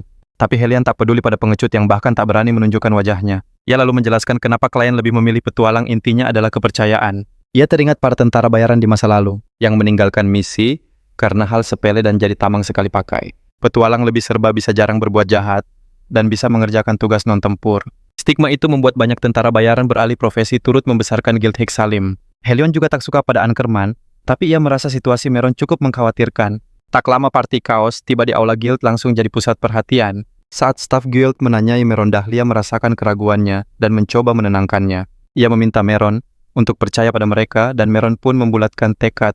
Sesaat kemudian, Meron membuka helmnya dan pemandangan itu membuat seisi aula terdiam. Ankerman yang tadinya angkuh langsung terperangah. Pesona Meron yang bersinar membuat semua orang bertanya-tanya. Sebab tak mungkin ada manusia biasa yang serupawan itu. Beberapa bahkan ragu akan gendernya, karena ia jauh lebih cantik dari wanita manapun di sana. Saat gosip menyebar, Imhotep bilang, itu bukan apa-apa, tapi Dahlia mengingatkannya pada kejadian semalam. Malam itu saat Meron menunjukkan wajahnya Dahlia dan Imhotep membeku saking takjubnya, Imhotep menghancurkan helm itu, mengancam Meron jika berani menipu orang lagi. Meron bersikeras kalau dirinya jelek membuat Imhotep ingin memberinya pelajaran. Untungnya Dahlia menahan Imhotep, berusaha menenangkan manusia anjing yang mengamuk itu. Setelahnya Dahlia bertanya kenapa Meron merasa seperti monster dengan wajah serupawan itu. Meron pun mulai bercerita. Ingatan masa lalu terkadang menghantuinya bercampur aduk membuatnya ragu akan wajah aslinya. Rasa takut itu pun menghalanginya bahkan untuk sekadar menatap pantulan dirinya di cermin. Kini Maren cemas. Jika ada yang mengenalinya akankah istana kerajaan memanggilnya. Untungnya Dahlia dan Imitar sigap mengusir tatapan penasaran para petualang. Beberapa petualang mencari Ankerman untuk bertanya, namun sosoknya telah lenyap tanpa jejak. Di sebuah gang sepi Ankerman melampiaskan amarahnya dengan meninju dinding batu. Tiba-tiba seorang berandalan muncul mengancamnya dengan sebilah pisau. Namun sebelum penjahat itu, bicara Ankerman melumpuhkannya dalam sekejap. Ia lalu berpikir mengapa Maren menyembunyikan wajahnya, menyusun kepingan teka-teki Ankerman yakin Maren telah merancang jebakan ini untuknya. Ia merasa Maren telah merebut gelarnya, dan kini berniat menghancurkan reputasinya sebagai pahlawan. Tak lama seorang bawahan menghampirinya. "Apakah urusan Anda sudah selesai?" tanyanya. Dengan senyum licik Ankerman menjawab, "Sudah waktunya kembali ke ibu kota," pikirnya. Ia lalu menyuruh bawahannya untuk mengurus kekacauan yang ditinggalkan pria tadi. Bawahannya mengangguk patuh. Ia akan menyiapkan kereta setelah semuanya beres. Dalam benaknya Ankerman bertekad, "Maren kau akan menyesal telah berani melawanku." Musim panas tiba di Adrama, membawa kemeriahan festival matahari baru yang memenuhi jalanan dengan musik. Semua orang menari gembira menikmati hidangan lezat dan minuman terbaik. Di tengah sebuah kedai yang ramai, Imitar mengangkat cangkirnya, "Mari kita rayakan kerja keras kita dan nikmati festival ini." Tak lama Dahlia melihat Maren tampak canggung meskipun pesonanya tetap terpancar kuat. Imitar langsung menyalahkan Dahlia. "Ini pasti karena kau memaksanya mencoba baju selama 3 jam. Imitar bahkan menambahkan kalau Dahlia terlihat seperti orang kesetanan saat itu. Maren membela diri ia tak butuh banyak baju. Tapi Dahlia sama sekali tak peduli. Menurut Dahlia dengan wajah setampan itu, Maren wajib berdandan dengan pantas. Imitar pun setuju menyuruh Maren untuk lebih sering tampil gaya. Maren hanya bisa bingung kenapa ujung-ujungnya malah dia yang disalahkan. Seketika Maren sadar, sudah lama sekali ia tak keluar tanpa helm pelindungnya. Sontak beberapa gadis yang lewat terpana melihatnya. Tapi tatapan mereka justru membuat Maren gelisah. Imitar menyarankannya belajar dari Dahlia, tapi tiba-tiba Maren sudah menutupi kepalanya dengan kantong kertas. Dahlia dan Imitar memaksanya melepas kantong itu, tapi Maren terlalu takut dengan pandangan orang. Mengingat sudah berapa lama ia bersembunyi di balik helm, mereka pun sepakat memberinya waktu untuk terbiasa tampil di depan umum. Tiba-tiba Maren mendengar nyanyian penyair. Anak-anak kecil menari riang mengikuti irama. Pemandangan itu membawanya ke masa lalu. Saat Maren kecil, hanya bisa termenung melihat teman-temannya menari. Seorang biarawati lalu mendekatinya. "Kenapa kau tidak ikut menari?" tanyanya lembut. Maren kecil mengaku tak bisa menari. Biarawati itu tersenyum. "Tidak apa-apa," katanya. Ia menjelaskan bahwa festival adalah untuk semua orang tak peduli kau bisa menari atau tidak. Lalu ia menarik Maren untuk menari bersama. Kembali ke masa kini tatapan Maren tak lepas dari para penari itu. Imitar yang penasaran pun bertanya. Maren menjelaskan bahwa itu adalah tarian rakyat. Seketika Imitar menjadi sangat tertarik. Tapi Dahlia menolak meniru tarian manusia. Imitar lalu meminta Maren mengajari mereka. Maren mengaku kalau tariannya tidak begitu bagus. Tapi Imitar bersikeras.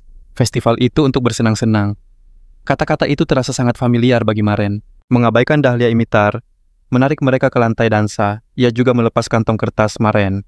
"Kau tak butuh ini." Begitu wajah Maren terlihat, anak-anak langsung mengerumuninya, mengajaknya menari bersama dengan riang. Dengan begitu kehampaan 100 tahun dalam diri Mehran, perlahan mulai terisi. Di tengah ejekan pedas Dahlia dan Imitar, soal tarian Maren yang kaku dia justru menjadi pusat perhatian. Tak lama kemudian Daisy yang mencari party chaos, langsung menghampiri begitu melihat mereka. Imitar buru-buru bilang mereka sedang istirahat, tapi Daisy malah memuji kostum yang dipakai Maren. Maren jadi gugup, dan kembali menutupi kepalanya dengan kantong kertas. Tapi Dahlia menyahut, "Percuma saja, semua orang sudah melihat wajahmu." Daisy lalu menyodorkan sebuah permintaan yang katanya tidak mendesak. Imitar yang penasaran langsung bertanya. Daisy mengungkap fakta mengejutkan itu adalah permintaan nominasi khusus untuk party mereka. Semuanya pun terbelalak. Di sisi lain, Nona Benita tengah menikmati kemewahan kakinya, dibasuh pelayan sambil menyesap anggur. Beberapa saat berselang, kepala pelayan datang membawa informasi tentang orang yang dicarinya. Benita memuji jaringan mereka yang efisien dan memutuskan untuk menemuinya. Sebuah bola sihir lalu memproyeksikan sosok Mehron. Wajah Benita berseri-seri. Ia menyeringai dan memerintahkan agar sang informan diberi hadiah sesuai janji. Saat Benita beranjak pergi, dia menyuruh pelayan menyiapkan kereta karena ia akan menemui Maren secara langsung. Jauh di utara benua di sebuah dataran tinggi tandus yang dipenuhi pegunungan ternyata masih ada kehidupan. Parti kaos tiba di desa Tambang Tarik. Suara dentingan logam yang terus-menerus menggema menyiksa telinga Dahlia dan Imitar. Keduanya tak henti mengeluhkan kebisingan dan asap tebal dari tungku pembakaran. Imitar merengek baru saja bersenang-senang di festival, kini harus kembali bekerja di utara. Dahlia malah penasaran siapa yang menominasikan mereka padahal mereka baru mencapai peringkat B. Sambil menatap formulir Mehron, berpikir sistem nominasi ini biasanya hanya untuk kaum bangsawan. Saat ia membaca nama nominatornya adalah sebuah bengkel emas. Morgano ia jadi ragu. Apa mereka sekaya itu? Nama bengkel itu pun terasa asing. Situasi ini terasa aneh baginya. Semoga saja klien mereka tidak meminta hal yang macam-macam. Mengikuti arahan seadanya parti itu, akhirnya tiba di sebuah bengkel. Imitar pun mengetuk pintunya. Setelah menunggu sesaat, tanpa jawaban ia mulai tidak sabar dan hendak menggedor lebih kencang. Tapi Dahlia keburu menghentikannya mengingatkan kalau merusak properti hanya akan menambah utang. Di tengah perdebatan mereka, Maren justru melihat sebuah tombol aneh di samping pintu. Mengira itu adalah bel, tanpa ragu ia langsung menekannya. Teman-temannya langsung kaget dan bertanya apa yang baru saja ia perbuat. Tapi sebelum ia sempat menjawab, pintu bengkel terbuka menampakkan seorang kurcaci yang menatap mereka. Kurcaci itu mengamati mereka sekilas dan langsung tahu kalau mereka adalah parti chaos. Dia mempersilakan mereka masuk, berkata bahwa kedatangan mereka sudah ditunggu dan meminta mereka menunggu seseorang. Sambil menunggu, Imitar menggerutu soal pintu yang merepotkan itu. Tiba-tiba seorang kurcaci wanita datang dan meminta maaf, menjelaskan itu adalah teknologi baru. Saat wanita itu berterima kasih karena mereka telah datang, Dahlia dan Imitar terkesiap. Mereka sadar dia adalah putri Gnome dan langsung berlutut memberi hormat. Noam meminta mereka untuk santai karena ini bukan pertemuan resmi. Keduanya pun tertegun. Tak lama mereka duduk bersama. Imitar dengan gugup bertanya alasan Noam memanggil mereka. Noam pun menjelaskan tugasnya mendapatkan material khusus untuk membuat senjata dan zirah. Dia lalu menambahkan baru tahu soal sistem nominasi dan langsung memilih parti mereka saat melihat nama yang tak asing. Dahlia dan Imitar sampai menangis haru merasa terhormat karena diingat oleh sang putri. Reaksi mereka membuat Maren bingung. Tak lama kemudian, Maren teringat Noam seharusnya sudah pulang. Ia pun bertanya kenapa sang putri masih ada di desa manusia. Noam pun mengaku dia ingin mempelajari sebuah teknik yang sangat penting bagi para pengrajin. Gnome menjelaskan tentang dedikasi kaum kurcaci pada seni tempa sejak zaman purba. Itulah alasan mengapa teknologi mereka tak tertandingi oleh bangsa lain. Namun mereka abai pada teknologi lain, membuat mereka mulai terpuruk, apalagi sang Raja Iblis akan segera bangkit. Bahkan di kampung halamannya, para kurcaci hanya terobsesi membuat senjata dan zirah. Menurut Gnome, itu bukan kemajuan karena hidup mereka tak membaik. Lalu ia bercerita tentang teknik dari dunia manusia yang mengejutkan Marong. Belum sempat ia melanjutkan ceritanya, Dahlia bertanya, teknik manusia apa yang bisa menarik kaum kurcaci, sang puncak teknologi? Dahlia dan Imitar terpaku tak percaya saat Gnome mengungkap teknik itu adalah memasak. Ia bercerita bagaimana semua orang makan hanya demi tenaga untuk bekerja, bukan demi rasa. Karena tak puas, ia bertekad takkan pulang sebelum bisa menguasai seni memasak sejati. Gnome lalu meminta mereka bercerita soal budaya masak mereka. Spontan Dahlia dan Imitar menatap Moron. Gnome mengalihkan topik ke misi utama, meminta mereka mendengarkan dengan saksama arahannya. Siang harinya kelompok unik itu memasuki dungeon yang dikenal sebagai Gua Malam. Akan tetapi area itu begitu gelap gulita. Atas permintaan Dahlia, Imitar menerangi area itu, lalu Dahlia membaca formulir misinya. Ia memberitahu bahan yang harus mereka cari. Imitar lalu menyadari tak ada mineral atau monster di sana. Namun Dahlia berkata mereka harus masuk lebih dalam untuk menemukannya. Di sisi lain, Moron malah berpikir monster apa yang lezat bagi para kurcaci, berharap mereka tak seperti manusia. Merasakan isi kepalanya, Dahlia dan Imitar panik dan bertekad akan menghentikannya. Saat masuk lebih dalam, mereka pun menemukan beberapa mineral. Namun Dahlia segera memastikan itu bukan yang mereka cari. Imitar lalu menyarankan untuk masuk sedikit lebih dalam lagi. Mendadak telinga Dahlia bergerak menangkap suara aneh. Imitar pun memperingatkan ada yang mendekat. Sebelum terlihat makhluk itu mendobrak dinding gua, reruntuhannya membuat Imitar terhempas ke tanah. Dahlia cepat memeriksanya dan ia baik-baik saja. Tapi Imitar mendesaknya untuk melihat ke belakang. Dahlia terkejut saat berbalik dan melihat monster banteng yang dikenal sebagai Catoblopas. Maren mengambil posisi, ia tahu level monster itu tidaklah tinggi. Itulah kenapa banyak petualang jadi lengah. Padahal bahaya utamanya adalah mata Cyclops-nya. Karena menatapnya langsung akan membuat mereka menjadi batu. Dahlia bertanya pada Maren apa ia siap. Ia akan menyerang setelah Maren menahannya sesuai rencana. Maren lalu mengaktifkan mata batinnya. Jika ia bisa menetralkan mata itu, ia bisa menang dengan mudah. Lagi pula jika ia mencabut matanya rekan-rekannya, takkan terluka. Monster itu mendekat dan menghantam Maren hingga terpental. Atau begitulah yang mereka kira. Secara refleks, Maren meraih tanduknya dan menghentikannya dengan kekuatan kasar.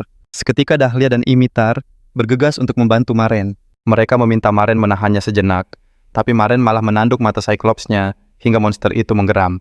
Yang lain terkejut dan berkata pada Maren, biar mereka yang urus sisanya. Tapi makhluk itu tumbang akibat benturan itu. Mereka terkejut dengan kekuatannya. Maren lalu memberitahu bahwa helmnya telah rusak. Imitar pun senang melepasnya menyebut ini bagus, karena mereka punya sesuatu untuk arwah monster itu. Maren menjawab malu-malu, ia tak aman tanpa helm. Wajah tampannya membuat Imitar terpesona tersipu lalu merasa bersalah. Ia lalu bertanya pada Dahlia, bagaimana pendapatmu soal wajah Maren? Dahlia menjawab setampan apapun Maren baginya dia tetap si pemakan monster yang sama, pria yang menjadi pusat. Perhatian itu justru mengamati mangsanya dan memotong kaki belakangnya. Yakin bagian itu lebih lezat karena sumber kekuatan si monster. Lebih dari sebelumnya timnya menasihati untuk tidak memakan daging itu karena Catoblopas sangat beracun. Mehron justru menambahkan penawar racun ke daging itu, lalu memotongnya jadi seukuran sekali lahap. Dilihat dari penampilannya saja Maron akui, daging itu memang tampak sangat meragukan. Namun saat ia menyentuhnya daging itu, ternyata lebih lembut dan lembab jauh berbeda dari bayangannya. Dahlia kembali memperingatkan betapa berbahayanya racun dari monster tersebut. Tapi Maron dengan santai meyakinkan mereka dan langsung melahapnya tanpa ragu. Setelah beberapa kunyahan Maron, merasakan cita rasa daging sapi dengan tekstur selembut ikan. Ia begitu menikmati rasanya hingga terkejut saat daging itu seakan lumer di lidahnya. Ia pun berpikir ini akan lezat jika dipanggang. Imitar yang mengamati dari tadi jadi ikut tergoda. Tapi Dahlia menyentaknya mengingatkan bahwa Maron itu berbeda dan jangan terkecoh olehnya. Imitar setuju dan mereka berdua hanya bisa menahan kesal melihat Maron melakukan hal nekat itu. Setelah puas mencoba Maron, menyimpan sisanya di inventory untuk ia panggang nanti. Sesaat kemudian racunnya bereaksi, Maron pun langsung terhuyung kesakitan. Seakan sudah menduga Imitar sigap menangkapnya. Sementara Dahlia hanya bisa menghela napas pasrah. Sambil menyembuhkannya Imitar mengomel. Maron sendiri tak percaya penawar racunnya bisa gagal. Tiba-tiba sebuah notifikasi sistem muncul memberitahunya ia mendapat skill toleransi rasa sakit. Setelah pulih ia memberitahu yang lain. Tapi Dahlia berkata, info skill itu sudah disebar oleh Gil. Itu sebabnya sudah banyak orang yang juga memilikinya. Dahlia pun mengungkapkan cara untuk mendapatkan skill toleransi rasa sakit. Seseorang harus sengaja terkena racun kuat berulang kali, hingga merasakan sakit yang hebat. Maron terperangah mendengarnya, dan itu membuat Imitar makin kesal karena harus repot karenanya. Setelah yakin Maron pulih, Dahlia mengajaknya untuk kembali fokus mencari batu asah. Mereka pun kembali ke Pandai Besi, namun diberitahu bahwa sang empu sedang sibuk. Alhasil mereka terpaksa harus menunggu beberapa saat. Sambil menunggu Imitar mulai bosan. Saat itulah, ia sadar kalau perutnya keroncongan. Tepat saat itu, aroma lezat tercium dari piring Maron. Ternyata itu adalah harpi goreng. Dahlia langsung memarahinya, tapi Maron mengingatkan kalau mereka semua memang belum makan. Imitar yang kelaparan ikut membela tak masalah asal dihabiskan sebelum si empu kembali. Saat Maron hendak makan, ia melihat Imitar menelan ludah dengan wajah memelas. Ia pun menawarinya yang langsung disambut Imitar dengan lahap. Dahlia merasa dikhianati. Dahlia pun memarahi Imitar yang membela diri dengan berkata, harus cepat sebelum si empu datang. Sialnya sang empu muncul tepat di belakangnya dan bertanya, bicara tentang apa? Matanya lalu tertuju pada makanan di piring dan bertanya penasaran. Dahlia dan Imitar panik mencoba menyembunyikannya yang malah membuatnya makin ingin tahu dan meminta untuk mencicipi. Wanita itu bahkan berkata, tak sabar ingin mencoba budaya kuliner manusia. Habislah sudah. Model.